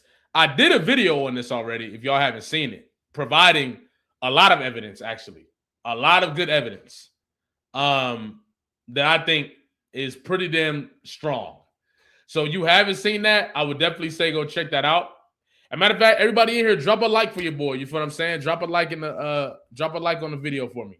But I think once not to overshadow Keem. Well, we already know it's at least twice. We know it's at least twice. Because Momo Boyd, there's no way Momo Boyd is on that song that was previewed in the documentary. So we know it's at least twice, which means Kendrick could potentially be a hidden feature on here. It's also possible that that song didn't even make this album. But I definitely think that Kendrick will be on this multiple times. For sure. Now, maybe if they want to see, like, maybe they want Baby Keem to go out on his own. And I ain't gonna lie. Baby Keem most definitely can do this on his own. Because I don't know if y'all seen the ticket, bro. The tickets are going crazy. Like, they're selling out crazy, bro. Like, there's like, I think a majority of the shows have been sold out already. They had to add new dates. Right. I think there's 2 GNXs, bro. I think that is related to Baby Keem. I think Baby Keem gets out that damn car, bro. I'm not going to lie. I think Baby Keem gets out that car. When are we getting a single? I'm not going to lie. I'm surprised that we don't have one. Like, that's where, like, the All Eyes on Me theory was slapping. Because I'm like, there's no way we don't get a single. Right? Or something else. There's no way we don't get something else. How we don't get, I don't know, like, we don't get like a music video. That don't make sense to me. It just don't make sense. We just waiting. Tuesday, you know what? I've been thinking about this, right? Hear me out, y'all. Hear me out. I've been thinking about this, AWAX. Right? One, for whatever reason, there's a big significance on Tuesdays, right, when it comes to this stuff. But let me confirm this first before I say this. Let me confirm this.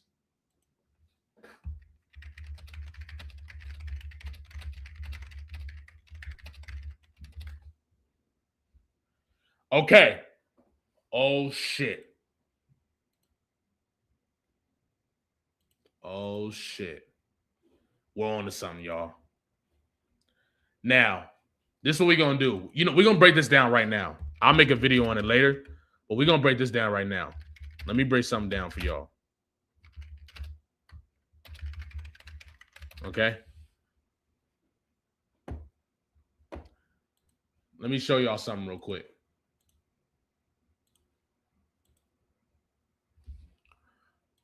Okay? First and foremost, check this out. So we're coming up on the fire horse year, right? And it's deeper than this, of course, but I like to just go to like some, you know what I mean, some shit that'll simplify it. So the fire horse year occurring in 2026 symbolizes a dynamic blend of passion, independence, and boldness, making a time of energetic change and opportunity, right? Let me pull up this article for y'all. Okay.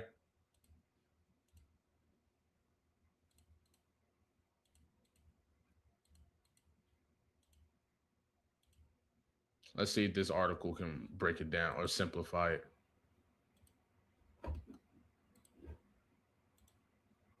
Okay.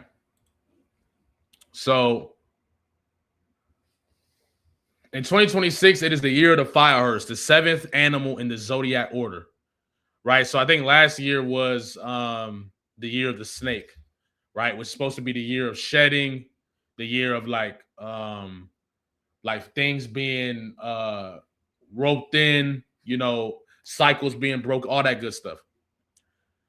This will be a fire horse year, bringing in its own particular energy and symbolism. The lunar year is predicted to begin on February 17th. Okay? Now, I've been thinking about this. The fire horse year, right? The year, the year of the snake is like the year. And one of my homegirls actually talked to me about this in a way where she gave me this analogy.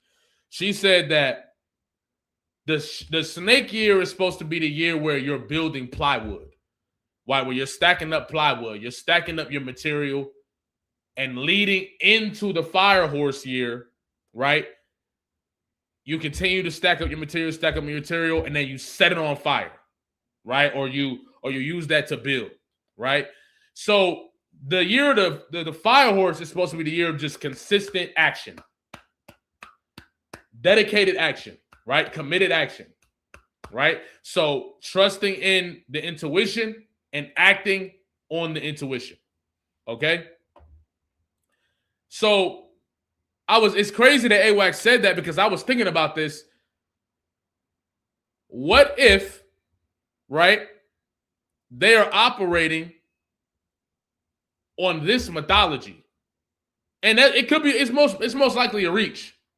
But what made me consider this was last year, Playboi Carti dropped his album during the blood moon, right? On the same day as the blood moon.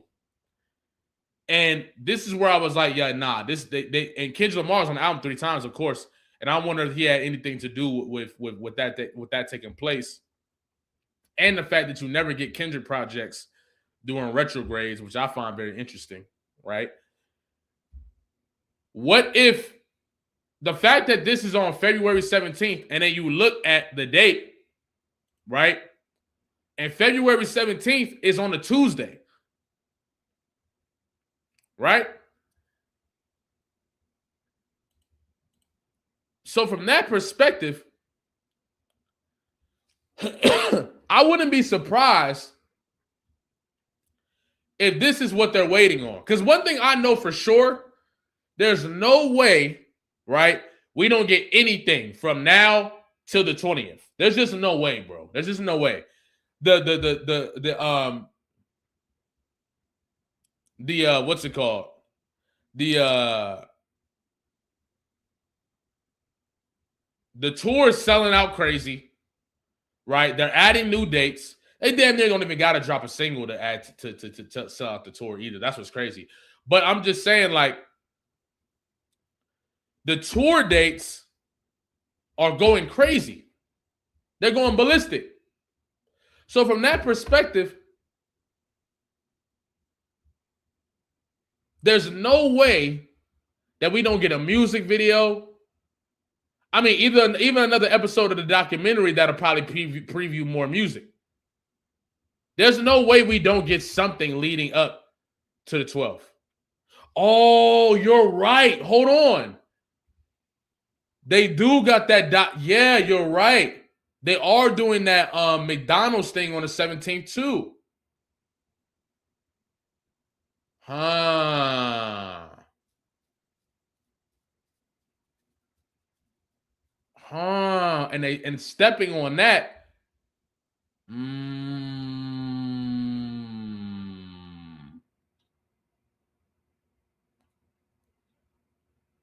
The funny thing is, they don't really need to step on Drake shit at this point. You know what I'm noticing? Like, Drake don't even got that level of pull no more.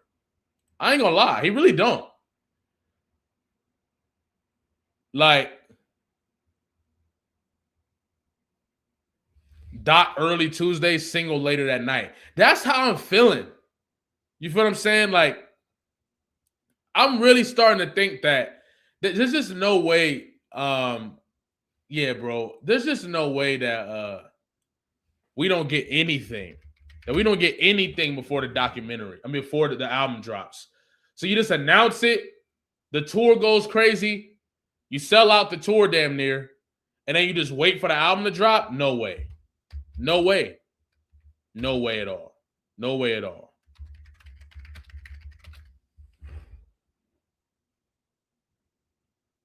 Yes, so the Drake and McDonald's thing does land on February 17th as well. Okay? Now, I ain't gonna lie. I really do like this. I like the 17 simply because it's tied to the Fire Horse year beginning, right? Especially if you believe that we technically haven't had a new year yet. You know, I might be starting to lean towards that type of idea as well, especially when you do the research and you figure out that, months were being added to the calendar because of, emperors and shit like that. So I do question sometimes the calendar that we use, but I just wouldn't be surprised if this is where we get something, especially considering the fact that it's on a Tuesday, and last Tuesday is when we got the documentary. So, and I'm pretty sure Euphoria dropped on a Tuesday, right? Hold on. Didn't Euphoria drop on Tuesday? But anyway, let's keep reading this real quick before I check it out. According to Chinese mythology, the order of the zodiac animals was determined by a great race organized by the Jade Emperor. The clever snake coiled around a horse's hoof and managed to finish ahead, causing the horse to fall into 7th place. Unlike the cautious, introspective snake, the horse embodies enthusiasm, speed, and fiery spirit. This creates a year focused on bold moves, exploration, and forward momentum. The Fire Horse year is viewed as a time of optimism and opportunity. Traditionally, strong public and investor confidence tends to emerge during horse years, with many believing this period favors economic growth. For 2026, much of that optimism is being linked to investments in artificial intelligence and technology. We can see that happening.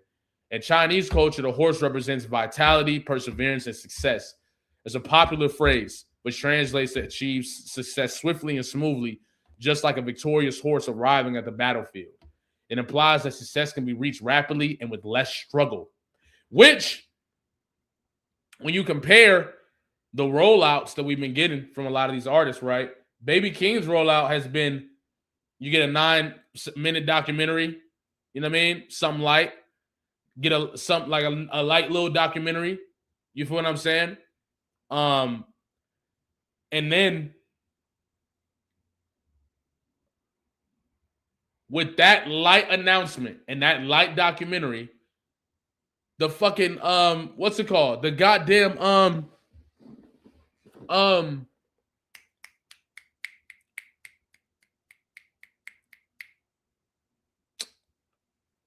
the damn what was I saying, bro? Why did I just lose what I was saying?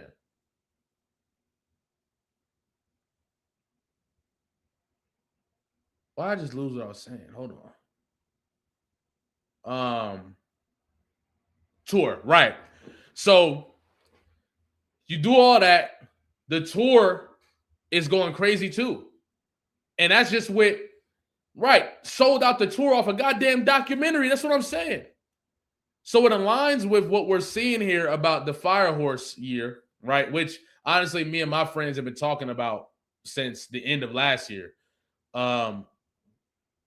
Even with,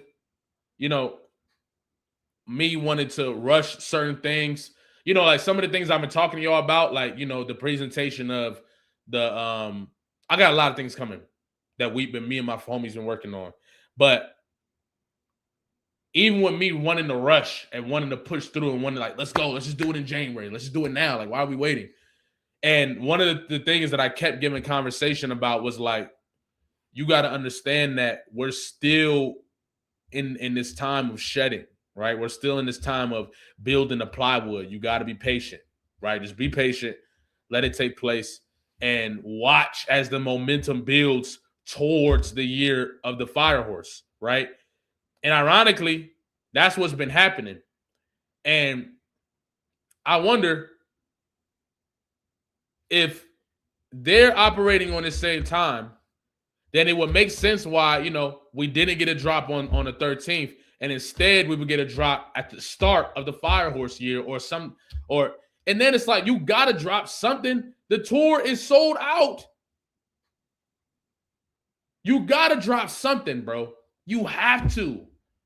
You just have to, bro. You don't, not one single? Come on, man. Music video?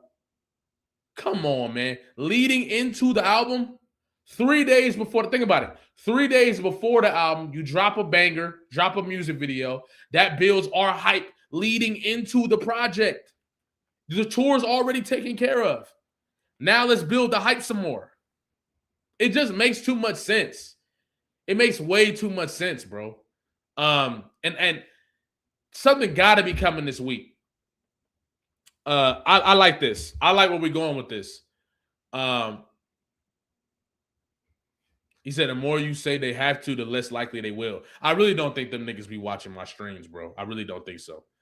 But that's what I be thinking about. You know what I'm saying? Like, this makes a lot of sense. And it's on a Tuesday. You feel me? So it makes a lot of sense to me.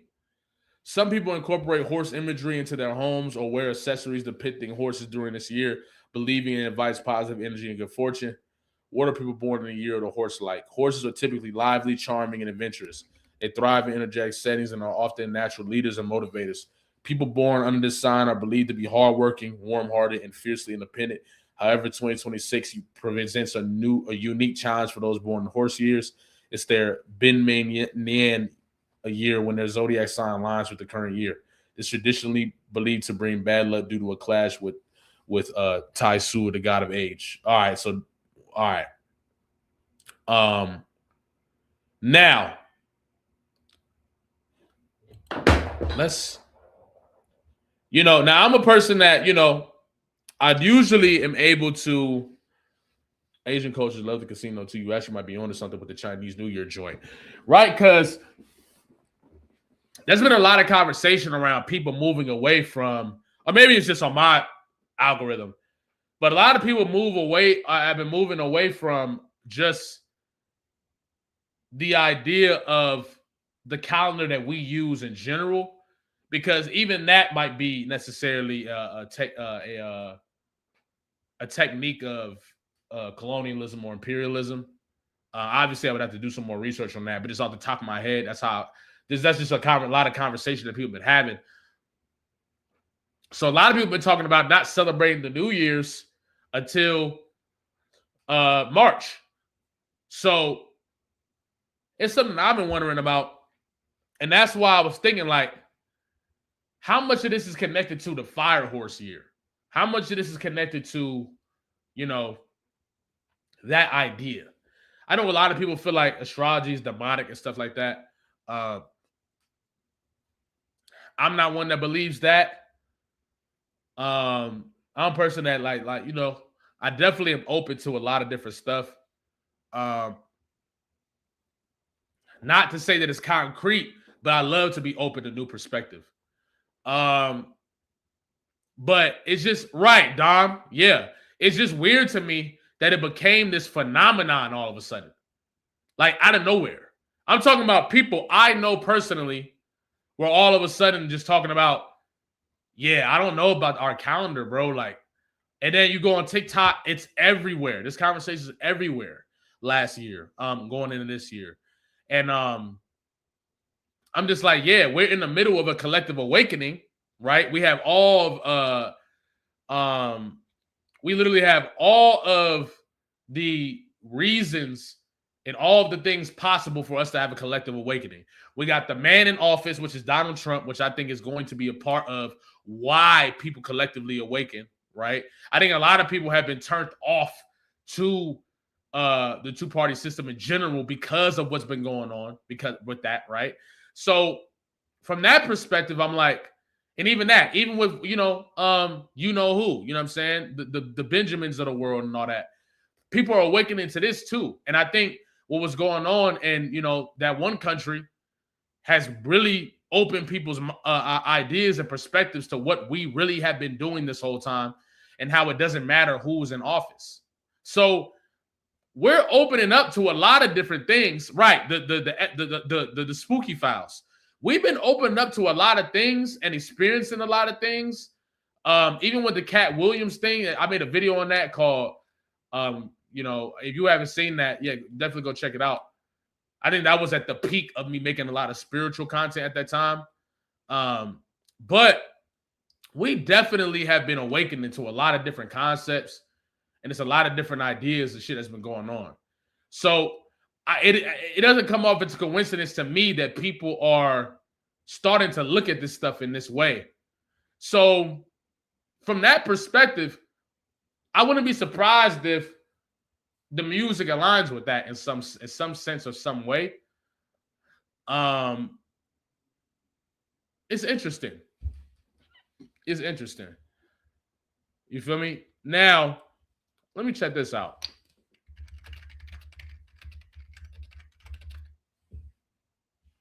Okay.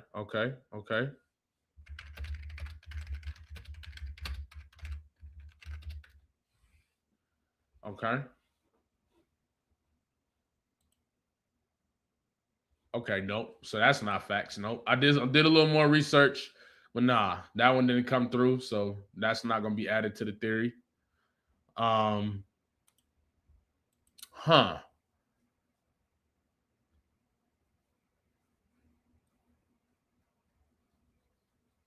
However, there's a catch. The Chinese zodiac year typically begins in Chinese New Year, which fall between late January and mid-February. So you're born in January or February early in those years, you might actually be a snake instead. Okay. Similarly, if you were born in January or February of the years immediately following, you could either be a horse or a goat, depending on the exact date. Okay. Each horse here is also show the age of 1-5 elements creating distinct characteristics. Blah, blah, blah, blah, blah. Okay. When you're facing your simply curious about what the year might bring, 2026 promises to be energetic, forward-moving. It's a year that favors action over hesitation, momentum over stillness, and optimism over caution. And if you happen to own some Red Sox, I'm crying. I don't be doing all that stuff. But y'all can't tell me this is not interesting. Y'all can't tell me this is not interesting to think about.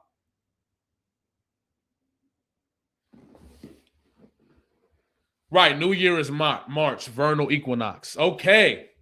See, I fuck with the people we got in it. I fuck with some of y'all we got in this building. I really fuck with all of y'all, but Kendrick is a rabbit and Keem was a dragon. Okay. There's got to be something there. Maybe not, but who knows? But this is interesting, okay? So I'm leaning towards, right?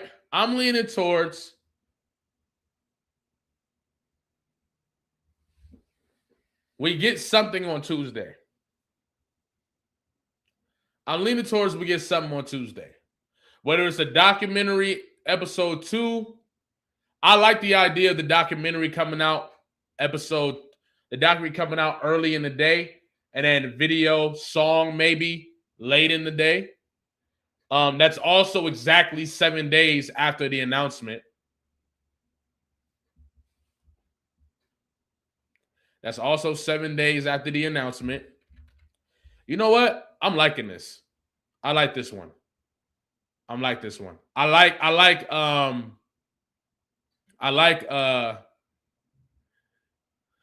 when nothing happened yesterday, I thought Tuesday too. Right? Like, it's so many reasons it could be Tuesday. But then when you look into this, it's like, yeah, it might have to be Tuesday. Yeah, we definitely get more pieces to the documentary. So I ain't gonna lie. Tuesday's the move, bro. I ain't gonna lie. I'm liking documentary during the day, video later. It could be video early in the day. I like this. Now, what I'm wondering is, do I like it enough to invest in the theory? I don't know. I was extremely invested in because I have other theories too, but I don't invest in them. Right? I have theories about other stuff too, but I don't really invest in them. So, am I leaning towards? I think I am invested. I might invest in it. I think I'm investing in this one. I definitely think I'm investing in this one. Yeah. It's too much there. We'll call it the fire horse theory. That's fire. We'll call it no pun intended. We'll call it the fire horse theory. I think I'm investing in this one. Start a costly prediction. Wait, is that how that works? Does investing mean make a video? Yes. Investing means making a video. If I make a video on a theory, that means I'm all the way in.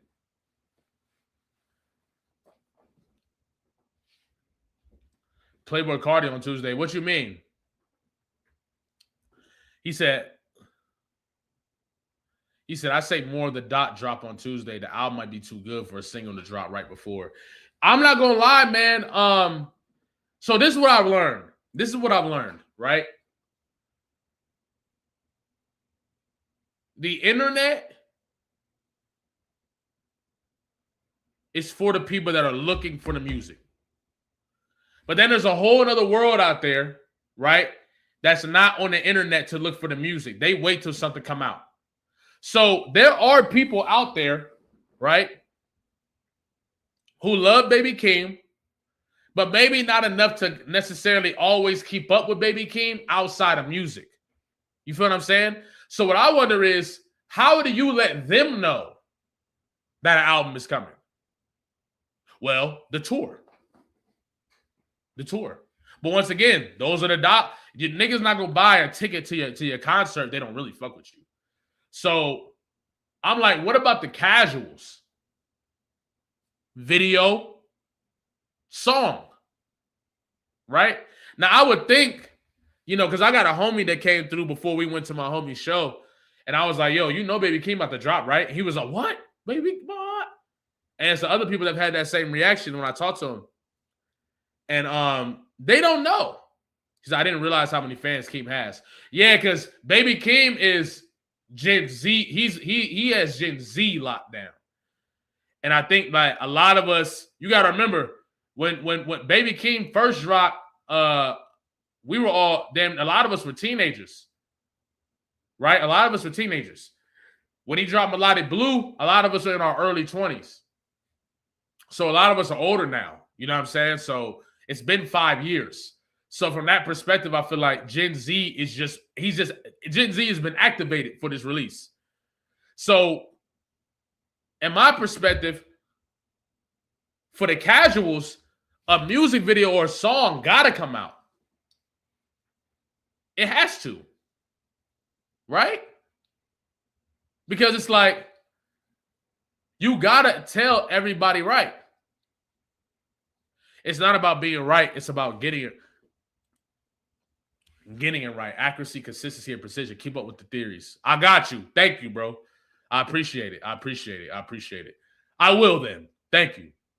I was anyway, but that does, you know what I'm saying? You know what I mean? It's like niggas is putting up Draymond numbers. I ain't gonna sit here and act like we not. But the theories be good. And I think as time goes on, the theories get even better. I think even now that I stopped smoking weed, like just the ability to put the theories together have been coming together a little better too. And I'm not overthinking nothing. So from that perspective, I always got another idea when that theory doesn't work. But these are good theories, and at the same time, we are usually learning through the theories too. You know what I mean? Through the theories, we are learning. So I think it is dope how we doing it. I'm in my 40s. I was planning on catching a show, but wanted to hear more first. Right. You feel what I'm saying? So a lot of people are like, I want to go to a show because he's affiliated with Kendrick, right?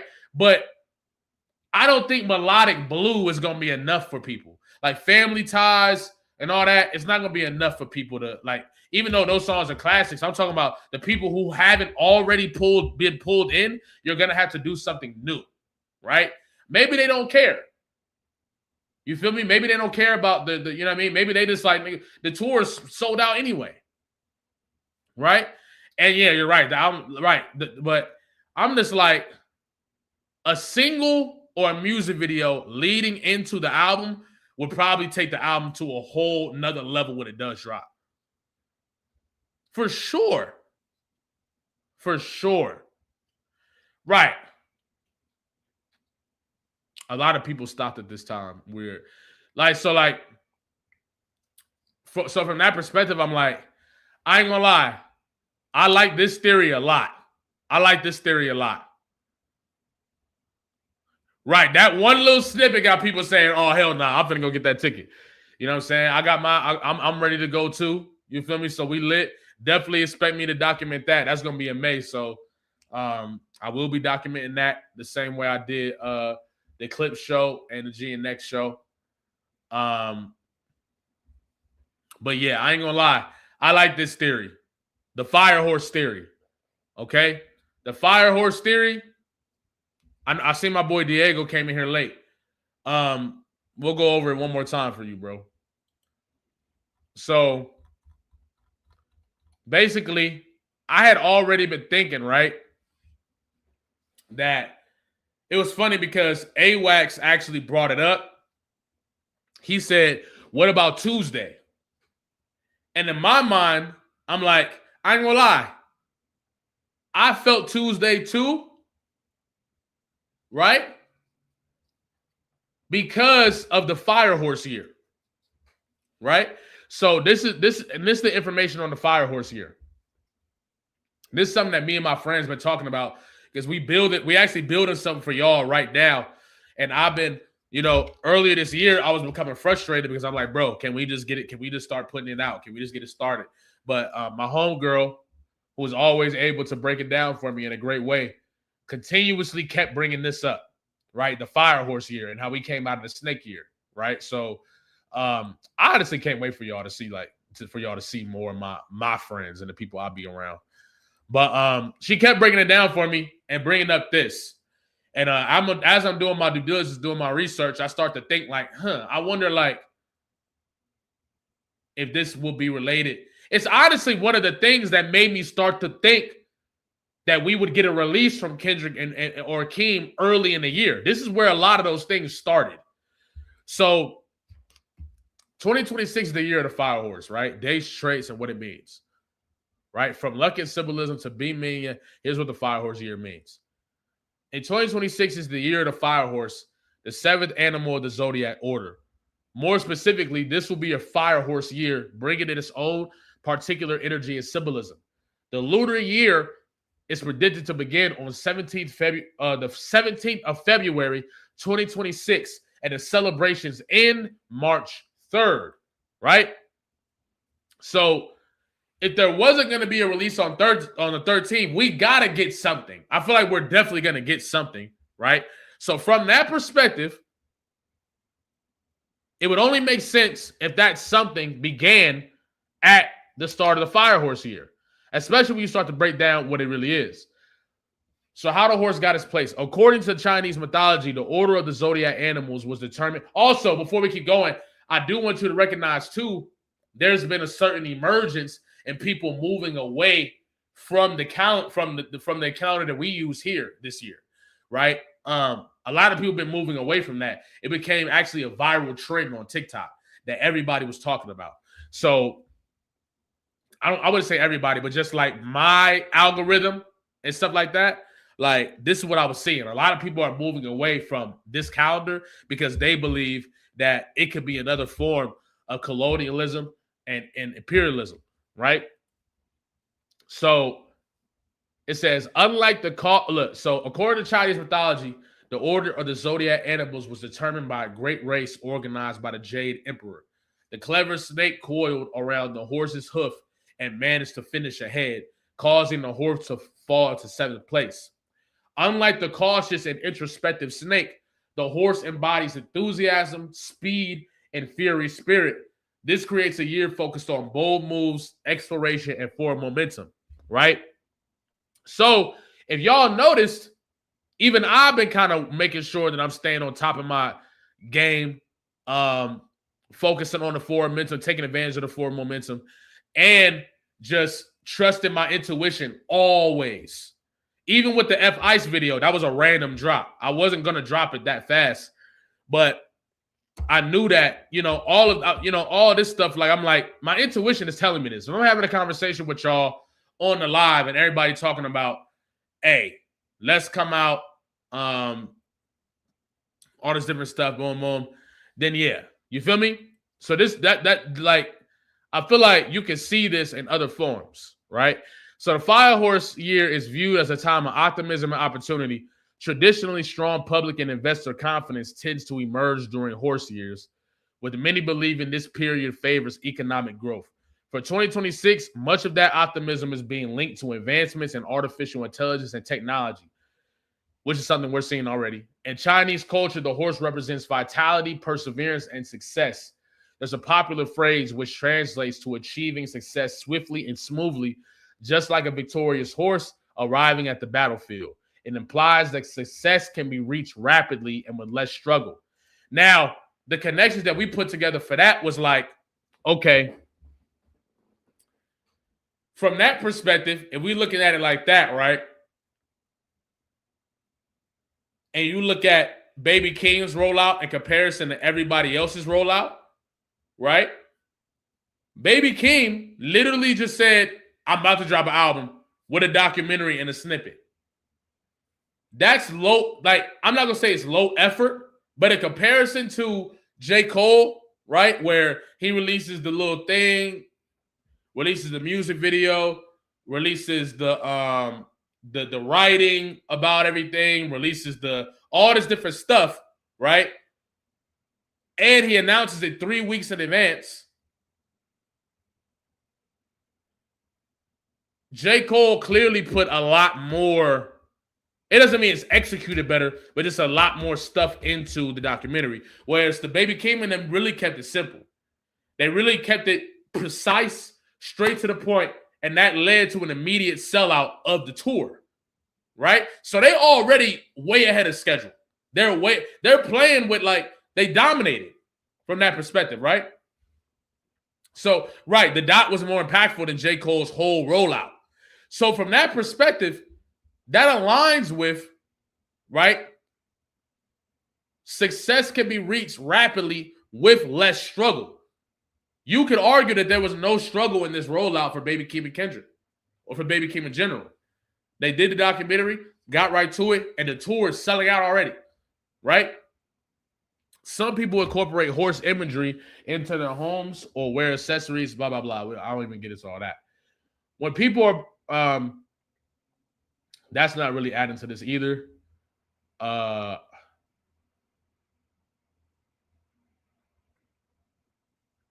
yeah, that's essentially what it is. We basically saying that theory and that theme starts February 17th, which is ironic because Drake's OVO situation is also, OVO and McDonald's starts on the 17th as well. So for me, it does make sense. Enough sense to where I would align with this theory. I would definitely align with this theory. So from that perspective, I'm like, yeah. I like the Fire Horse theory. I do think that we get something Tuesday. Whether it's documentary part 2, music video, or song, or maybe all three. Maybe all three. But I do think that's the next thing. Right? And a lot of shit aligns a little too much, bro. Like, let me put down the notes real quick. So we got Feb 17th, which is a Tuesday, right? at exactly 7 days from the announcement. Right?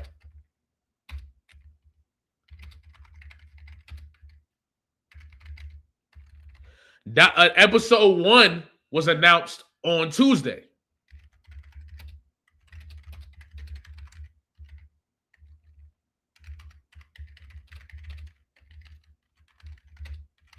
Right?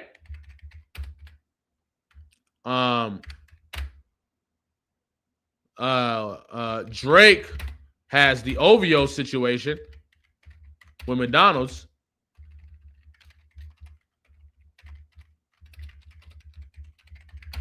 On the same day, February 17th.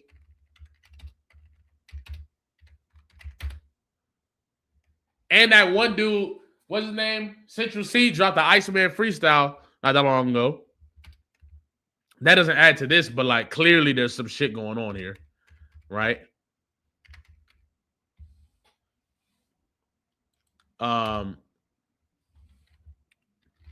Year of the Fire Horse. Right? Somebody said albums used to drop on Tuesdays too.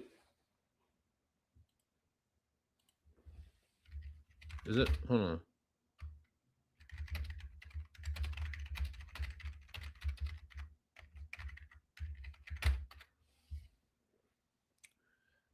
Right. Oh, that is true. So albums used to drop on Tuesdays.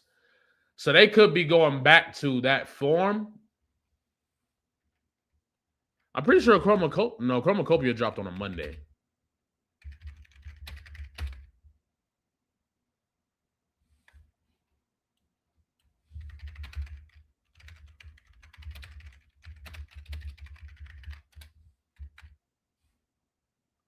Yeah, Chromacopia dropped on a Monday. Yep. But Euphoria dropped on a Tuesday. The documentary dropped on a Tuesday.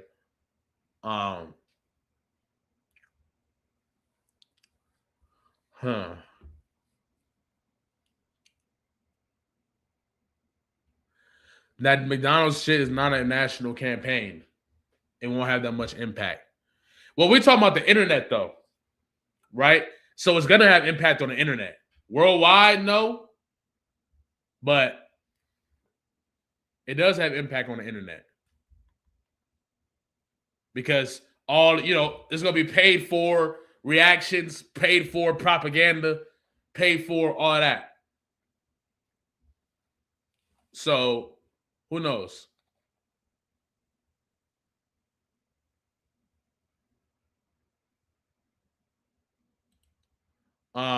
What other notes do we have? I think that's it. That's enough for a whole video, too.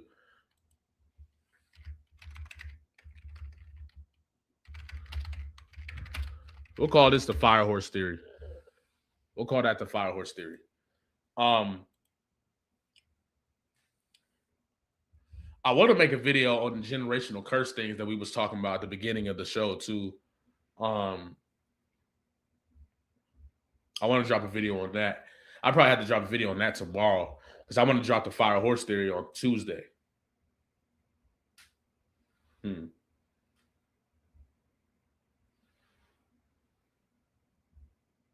Yeah, we'll probably do that. Yeah, I'll drop a video on breaking the cycles, the generational cycles tomorrow. But I'll be right back, y'all.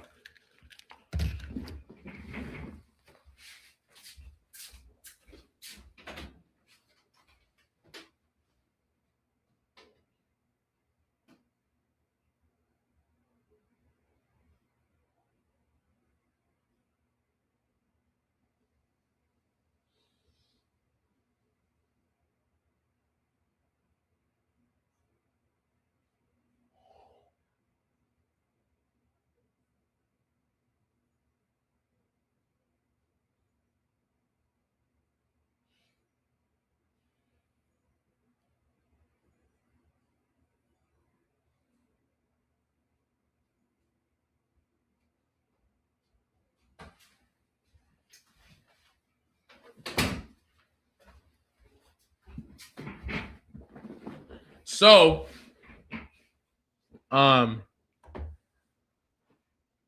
yeah, I like the fire horse theory. I like it for sure. We got another super chat. Shout out to Leonardo Thomas. I appreciate you. Don't forget the vulnerability in a documentary, not showboating the pain of Keem's reality, but showing the light and darkness of family structure and cycles. Absolutely. Absolutely. Got you. Thank you, Leonardo Thomas. I appreciate you, bro. Yeah, I don't think they're competing at all. I think just drop the same day. But I ain't gonna lie. I like the idea that something is coming out on Tuesday. I like that a lot. Because we got to get something, man. We got to get something. I mean, if they don't do nothing, then I'm like, okay. I'm not mad at it. Because you also got to think about it like this. They have successfully sold out the tour. You feel what I'm saying? They've already got that part done. I wonder if they expected that. I wonder if they expected to get that done. And from that perspective, he said, what's funny is this dude is in the house on Valentine's Day. You realize it's 9 p.m., right? You realize I didn't get on stream till 6, right? Come on, man. Do better, brother. Do better, brother. Or sister. Or I think the name Jasmine, so I'm not sure, but do better, brother. And the crazy thing is, even if that's the case, you won't hear commenting. That's the crazy part. You won't hear commenting, so I'm confused. You got it. Y'all gotta do better. But Playboy Cardi announcement for Baby Boy. You think he announces Baby Boy tomorrow? Why? Wait, why?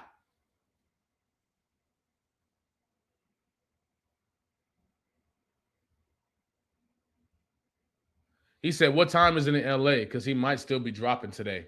Who? Baby Keem? I doubt it. On a Saturday? That'd be weird as hell.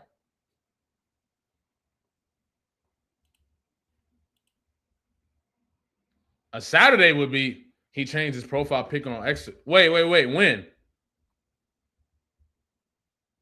Hold on, y'all. Nah. Dropping on a Saturday is... Dropping on a Saturday is weird. On a Saturday night?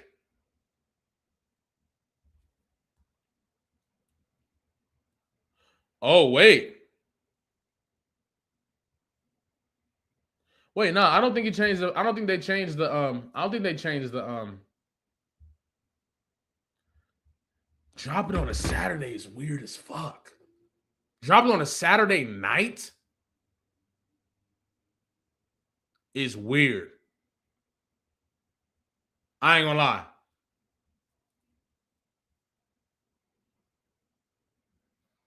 Ain't no way. Well, you know what? We do got 40 minutes left. We got 40 minutes left to see. You know what I mean?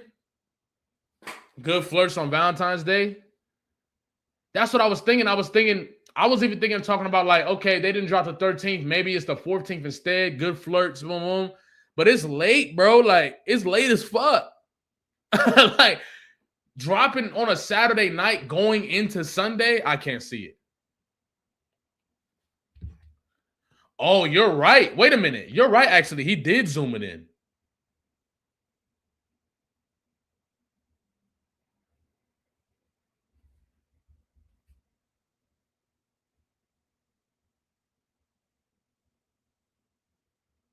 Nah. I don't think they dropped the night. No way.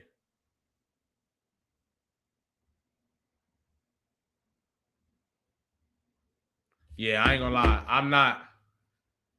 Yeah. Hey, but why do y'all keep saying Playboy Cardi is about to make an announcement? Oh, that's why. Okay. Really?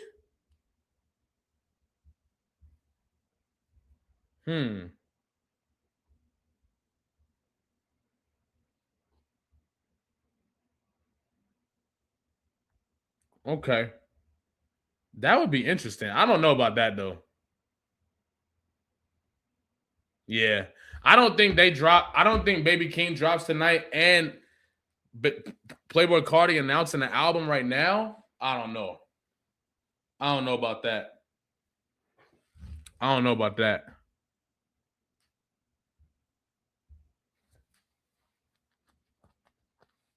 Yeah, I don't know about that. I ain't gonna lie.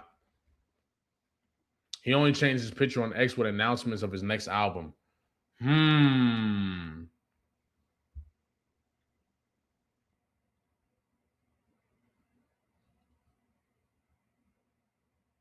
Interesting. I'm gonna lean towards, and then I'm like, why would he do that? Why would Cardi announce an album right now? That is true. Yeah, I did a video on his last drop, which was a blood moon.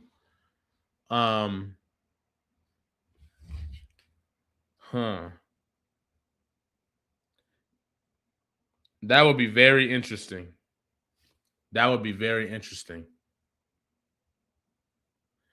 Bruh, I forgot to go and try to oh no, hold on.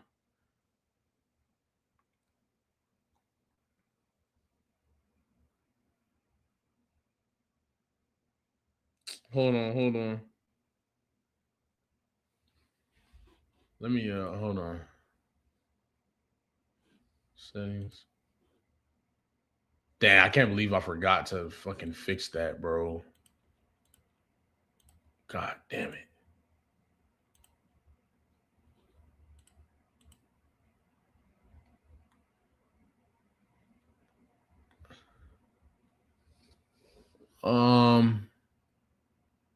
Damn. I did accidentally block her. Oh my goodness. I'm gonna ask for that. Oh my goodness, bro. I am asked for that. Oh no. Bro, ain't no way.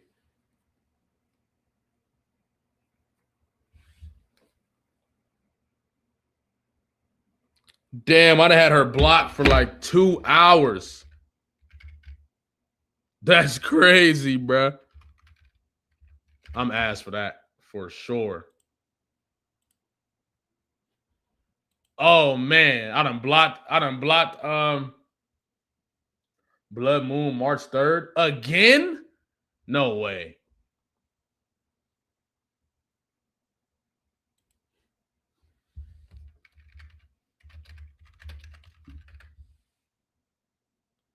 March 2nd and 3rd, which is interesting because Intertone, oh my goodness, I'm sorry. Oh my goodness. I got caught up. I was about to do it, and then I got caught up in the theory, and then just got lost. My bad. That's my fault. Oh my goodness, man. Why have I done? I think I've done that twice. I think I've done that accidentally twice. Bro.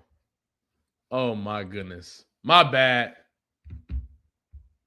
Oh man.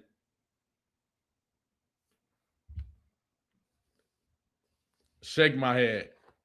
But yeah, I ain't gonna lie. I think I'm going with this one. I'm leaning in with this one. I'm gonna drop a video on this on Monday. I'm telling you, Cardi announcing an album on New Moon and an album on Blood Moon. I can see that. Is it a new moon today?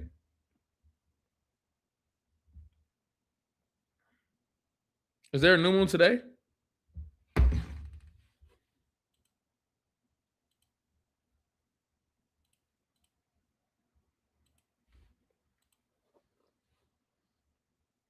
Oh yeah, we supposed to talk about the LA Russell thing. We supposed to talk about that. I ain't gonna lie, we might as well stay on now because y'all got me thinking niggas might drop. I'm not.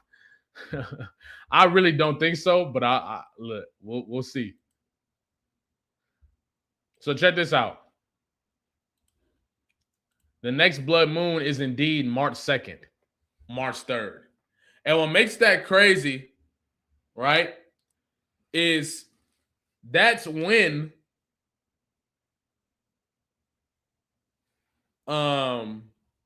we just read right now. Hold on, let me go back and read it.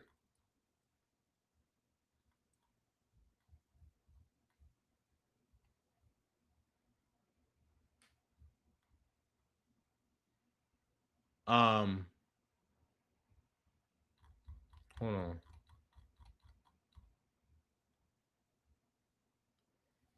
The celebrations in the Chinese New Year starts on the 17th, ends on the March 3rd. That's interesting. That's interesting to note. Very interesting to note.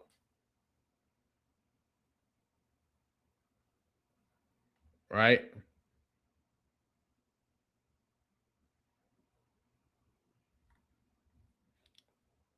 That's very interesting to note. Don't know the connection there, but maybe there is. Who knows? But ultimately, right, because Intertone, I was blocking some of them, and I think I might have accidentally clicked on your shit. Shake my head. But yeah, March 2nd and March 3rd. I could see that. So you think Cardi announces an album tomorrow?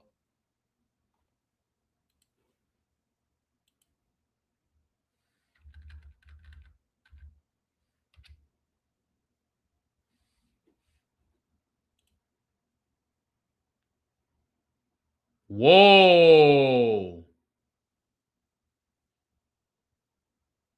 So the next new moon is on the 17th too?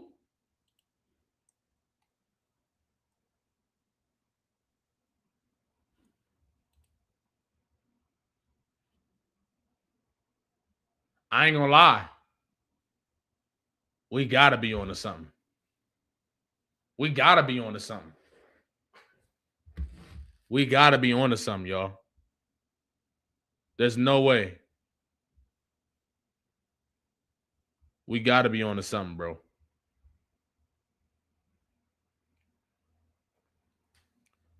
And it's in Aquarius.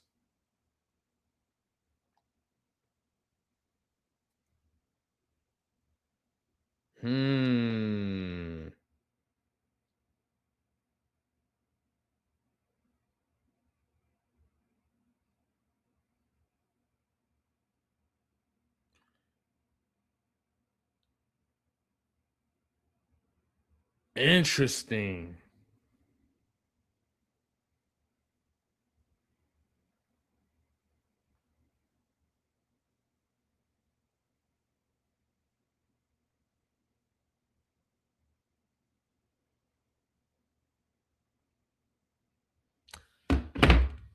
I ain't gonna lie.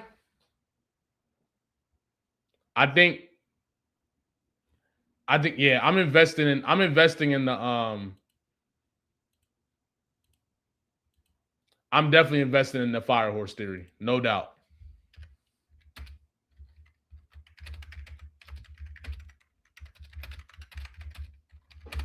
I'm investing in the fire horse theory. For sure. I'm definitely investing in the fire horse theory. Yeah. He said, do you take your miss seriously? Because nothing happened on the 13th, respectfully.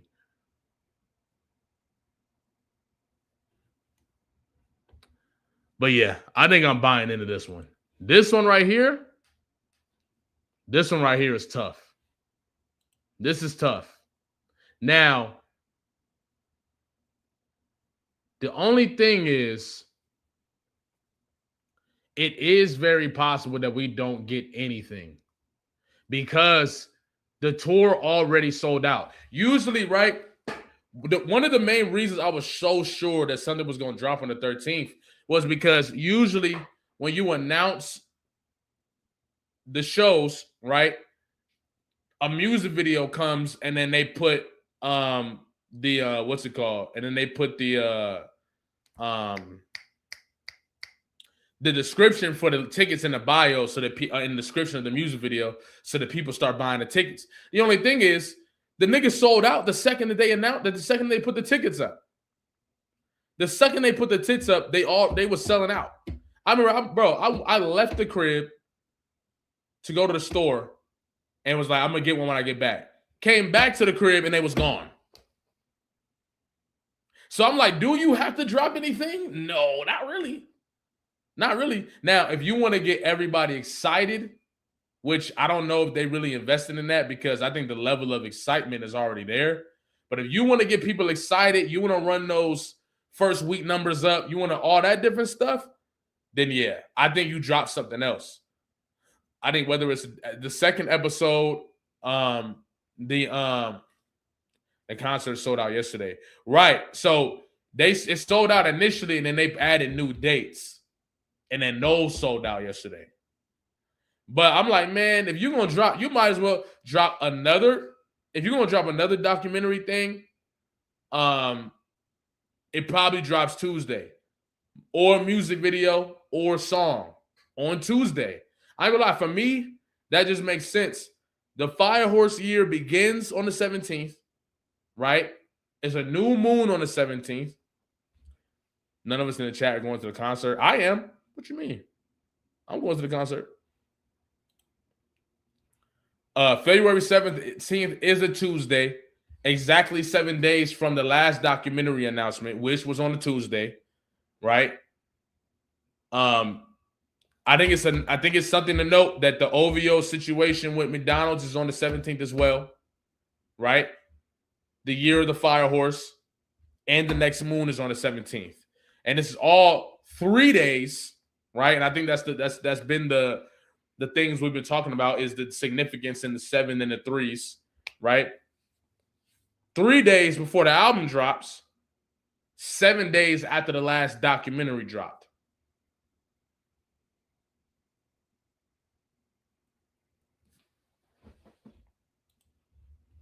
It adds up. It does add up. They have to drop something. You can't create hype then disappear the whole week. Like, I'm not gonna lie, like, yeah, building this type of hype and then just disappearing for 10 days to the album drop, that don't feel like something that they would do. That don't feel like something that they would do, bro. You know what I'm saying? Like, he said you got your ticket before it sold out. Yeah, they added 2 dates to my city. So I was able to get one for the second one. They added 2 dates to my city. The first day sold out instantly. So they doing the Van Buren twice. But yeah, I ain't gonna lie, bro. It just made too much sense, man. You gotta pop out one more time, whether it's the documentary, music video, or a song. Come on, man. Jalopy, Kendrick builds hype and disappears for years. Bro, we already got a confirmed project coming out. We got a confirmed album coming out. So we know niggas not disappearing. It's just like, you know, I think with GNX, yeah, that makes sense. But Kendrick is Kendrick. I don't think they do the same thing with Baby Keem. I think this opportunity is like, man, if you want to build up, you know what I'm saying? If you want to build up that process leading into the album, I think a music video and a song is just too perfect, bro. Even if it's just a music video or the documentary with another snippet, man, because did you see that level of hype from that one snippet, bro? Shit got crazy. You feel me? So, yeah, I ain't gonna lie. Right, it's titled Boo Man. There's obviously going to be a second part. Now, the question is, does the second part come after the drop or before the drop? I think it comes before the drop, and I'm leaning towards the 17th. You feel what I'm saying? I think it comes with I think the 17th is the move. Come off that COVID hiatus as the highest grossing tour, then first time, then double back after. Facts. And I ain't gonna lie, they probably was building that whole time. They was probably building and getting ready that whole time. the Keem Dot did in one day what Drake tried doing for a year. Facts. Bruh, they've been dropping them episodes and all that for a year straight to try to build up the anticipation, excitement that Baby Keem did in 9 fucking minutes. That's tough. I ain't gonna lie. That's tough. You feel what I'm saying? But let's move forward now. Okay, let's move forward. Now, let's speak on LA Russell real quick, and then we're gonna get to this fall off thing.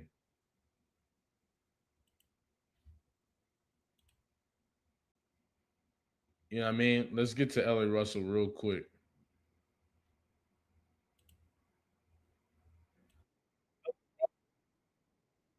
Bro, La Russell was getting fried.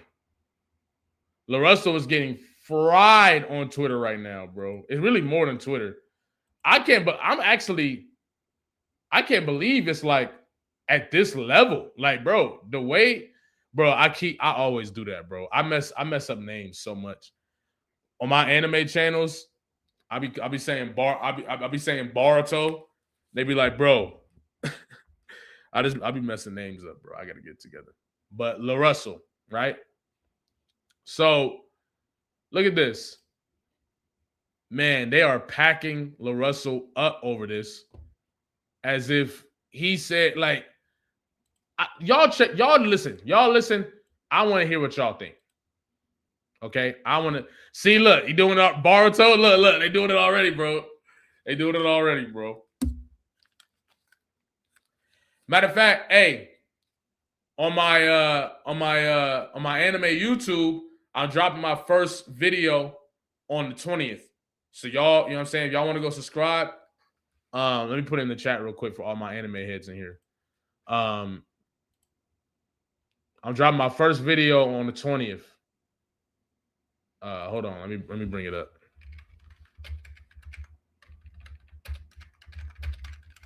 I'm not gonna lie, the anime channel is gonna be super dope too. The anime channel is gonna be super dope too. We gonna. That's where I'll be able to freely, you know what I mean? I'll be able to freely dissect a lot of spiritual stuff and stuff like that without even tripping about it. I'm going all the way in over there because that's what I mean. Anime, you know. But here y'all go for any of the anybody like anime in here. All right, now let's watch what he said. What you starting with? I'm starting with Baruto. I'm starting with the next chapter of Baruto.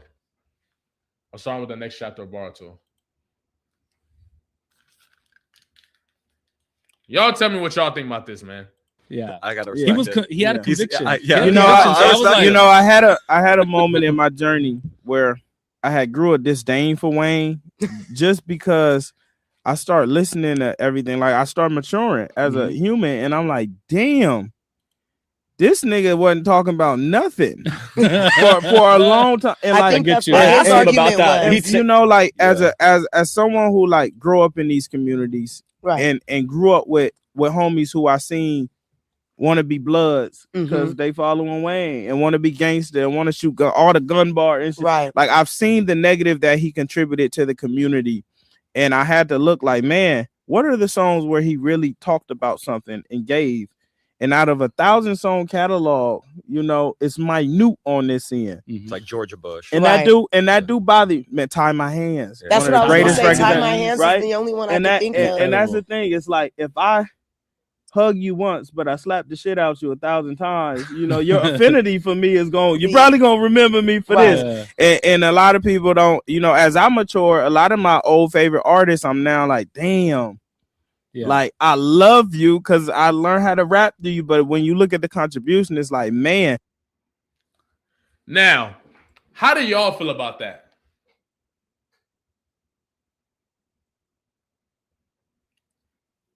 How do y'all feel about that?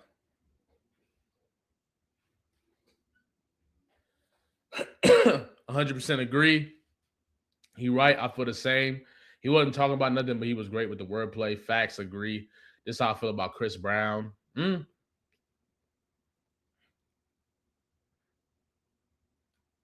ain't lying. He told the truth. He agreed. He right.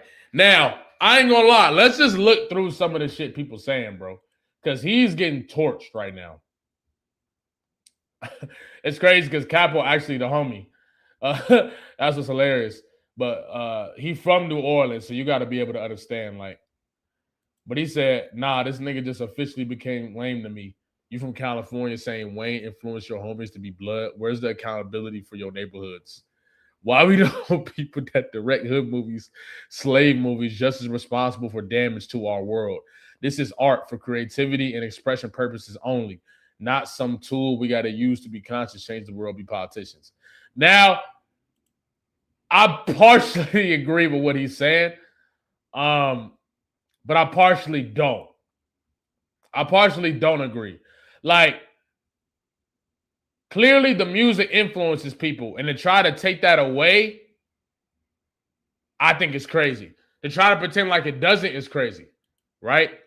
But I like this part. Why don't we hold the direct hood movie, slave movie just responsible to our world, right? I like that idea because it speaks to the fact that everybody is talking about the influence on the world that hip-hop has, but they never talk about the negative influence in the world that these other avenues have. They don't talk about the negative influences that movies have. They don't really talk about the negative influences that like even other genres have. You feel what I'm saying? So I get what he's saying, and then I get why he's saying what he's saying, but I also disagree in some parts, and I agree in some parts. But like, you know, yeah. So I'm not really mad at him for saying this, but I'm halfway with him, halfway not. Now, I'm not mad at Lil Russell for saying he don't feel like Wayne contributed anything of substance to the culture. I don't feel like that's crazy. I don't feel like that's crazy to say. Yeah, I really don't feel like that's crazy to say at all. But the thing is, I didn't go to Lil Wayne expecting him to say anything for the culture. You feel me? I didn't go to Lil Wayne expecting Lil Wayne to be like, oh, you know, like that wasn't what I wanted to hear just good raps. You know what I mean? I wanted to hear like mixtape Wayne, the droughts, all that stuff. Like, I wasn't expecting a lot from Wayne. And yeah, Wayne does got a lot of BS raps, for sure. But he also got a lot of dope raps. And he had a great run. Lil Wayne had a great run. You know what I mean? It doesn't age as well as his contemporaries, which is why he stays outside of that greatest of all time conversation. But I feel like that's his consequence more than anything. Wayne's material just didn't age well, so his legacy is kind of waned down. You know what I mean? Wayne, one of my favorites of all time, though. So you know this coming from a genuine place. But like, as one of my favorites of all time, he didn't really put nothing down for real. Like, he had some songs that spoke to before New Orleans and all that. But at the same time, I didn't expect him to. You know what I mean? Like, I didn't expect him to do that. You feel what I'm saying? I feel like with some artists, it's like, why are we expecting that from them? Right? But I also understand the Russell perspective where it's like, we're not expecting that from you, but at the same time, all you gave was a lot of, you know, drugs and killing and all that. So it's like, damn, like, you know what?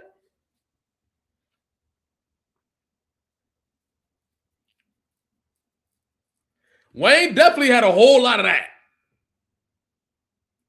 Even when I think about school and like how the kids became hypersexualized, and not saying that Wayne is that alone, but come on, man, you know Wayne had a lot to do with that. That whole era of Nicki Minaj, they cook me every day, Rose. I am not worried. They cook me every day on both sides. On both sides. Everybody be coming after me, bro. So I do not care no more. But at the end of the day, this is really like Wayne is a GOAT, and he's one of the best to ever do this. He's one of my favorites to ever do this. Like, Wayne's not in my top 5 on like my objective top 5 list, but he's in my like top 10 for my favorites list. So I can't, even though he do dumb shit today, like Carter 6, that shit was horrible. I still can't take away what he did for when I was a kid and how listening to him helped me learn how to rap. And I remember the Dr. Carter, like I took that shit so serious. Like the game that he was given and all that in that song and showing people how to rap. Like, excuse me if I'm late, but like a thief, it takes time to be this great. Honestly, just like, you know what I mean? Your style is just plays ace, 1, uno, and ace. And I'm trying to make your heart beat like Mace. But it's sweet like cake, and God came to fix whatever you shall break. Because is it originality? You are so fake, so picture me like a gallery. Capture what I say. All I need is one mic. All I need is one tape. Like, hey, got up brighter than the Sunday. Got it. Like, he, you know what I mean? Like, but then he does say in that same verse, no kidding, no kids in the way, but the kids do watch. Gotta watch what we say. Gotta stand out like Andre 3K. Gotta kick it like a sin. I ain't gonna lie. I love that song.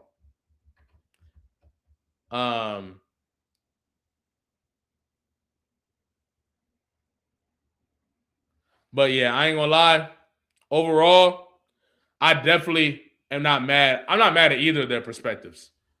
I'm not mad at Cabo Bravado actually a super dope battle rapper too. He like one of the new, he like the new face of the South. So y'all definitely go check him out. What did he play right here? Hold on. Okay, I'm talking about a good girl. Okay, I'm talking about a good girl gone bad. Crooked world, wrong pad, right mind, wrong dad. I sing this song mad, but not mad enough to shoot you. But it just eats me up like some barbecue from Luther's in the. Who's on the corner with the boosters? And she's a fresh cut, and they're on her like the sutures. Oh yeah. Okay. Talk to her, but my mama has to school her. I want to see her better. She's the weather of my future. I want to see another hurricane. Yeah, like so. Okay. But this is so small in comparison to the other shit that Wayne be talking about. So from my perspective, I'm like, I get what Capo talking about, and I also get what L.A. Russell talking about. You know, what else? Saying Wayne influenced the niggas, a bunch of niggas to bang blood is a reach. That's not a reach at all. That's not a reach.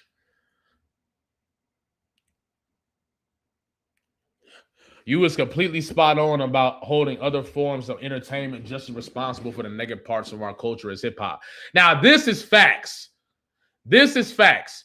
We don't hold other, you know, because the same way niggas was listening to Wayne, niggas was watching Scarface. Let's be honest. Let's be honest. We got to keep it real. You feel me?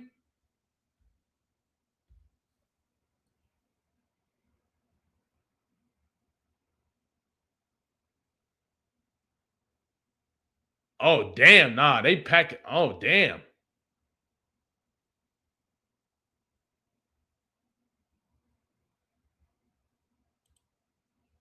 If you're not on the West Coast, you wouldn't understand it with so many people that started saying blood just because they were fans of Lil Wayne. That's a fact. That's a fact, bro. It was definitely kids in school trying to be bloods because of Lil Wayne. That's a fact. Now, people say, now I get Capo point because he's saying, well, he lived in California. They was doing the same thing. But that's not the discussion. You know what I mean? I think it's disingenuous to try to act like Wayne had nothing to do with that. I think that's disingenuous. Not even just on the West Coast. He was the biggest rapper in the country at one point for at least a decade. It was something new to a lot of people. Yeah. And in between the movie industry and rap is, according to most of y'all, real life. We know movies are fake. We understand them. Rap is supposed to be a real thing y'all are living. Most don't recognize that it's fake entertainment. Ooh. This is a good-ass point. The difference between the movie industry and rap is, according to most of y'all, real life. We know movies are fake. We understand them, but they still influence. But he says rap is supposed to be a real thing y'all are living. Most don't recognize that it's fake entertainment. So comparing the two is wrong. Now, comparing the two is not wrong. Okay? But because the same way some people know that movies, like, come on, man. The movie could be fake, but it's still influential. So Boys in the Hood, Menace to Society, The Wood, all was fake in situations that never happened, and no story parallels them at all, correct? And people don't go to college just to visit where the movies were shot. Of course, we know that's what actually goes on. However, it's still a movie, fake content. Rap, according to most rappers, shit not fake nothing. One is seen as fake entertainment, the other is seen as real entertainment. That's why a lot of people want to be rappers, the lifestyle.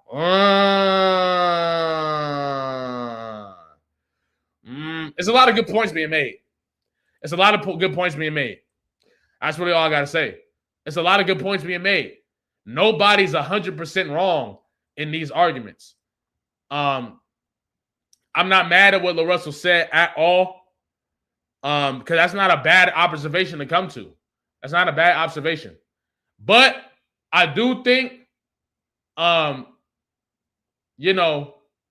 hip-hop doesn't always have to be a positive message all the time. Like sometimes we do get to talk about the realities. You know what I mean? I think what happens is some rappers, Lil Wayne actually is one of them, where when people talk about niggas glorifying, right? What they're saying is, well, no, most people don't say it like this because they're not thinking from that perspective. But when I think about glorifying it is when you only talk about it in a way that makes it look flashy and fun, but you don't talk about the consequences, right? A fucked up childhood. That's why the way I am has got me in the state where I don't give a damn. You feel what I'm saying? Like somebody help me, but nah, they don't hear me though. I guess I'll be another victim of the ghetto. Like that's a cautionary tale. Ain't no escaping because I'm way too young. Pops is dealing. And on top of that, got mom sprung, scheming off the top. Pops never figured daddy go down by the hands of another nigga. Like that's cautionary tale. You feel what I'm saying? Now my pops is gone and that ain't no good. Gotta follow in the footsteps of the homies from the hood. Like that's telling you how I got here. That's telling you I didn't just wake up like, yeah, let's do it. Yeah, like I got here because of these circumstances and these environments, right? And the circumstances that provide the environments that provide these circumstances in the first place. So you get like songs like Straight Up Menace that give you the cautionary tale. That's the type of shit I respect. If 99% of what you're talking about is just glorifying it and you don't give me the balance, that's where I'm like, and that might be how LaRussell was feeling. LaRussell might feel like Wayne gave too much glorification and not enough cautionary tale. You feel what I'm saying? So I'm not mad at what he's saying, but I'm also not mad at what Capo's saying. Right? Now, I do think Capo is defensive because he's from New Orleans and that's his man. You know what I mean? But I get it, though.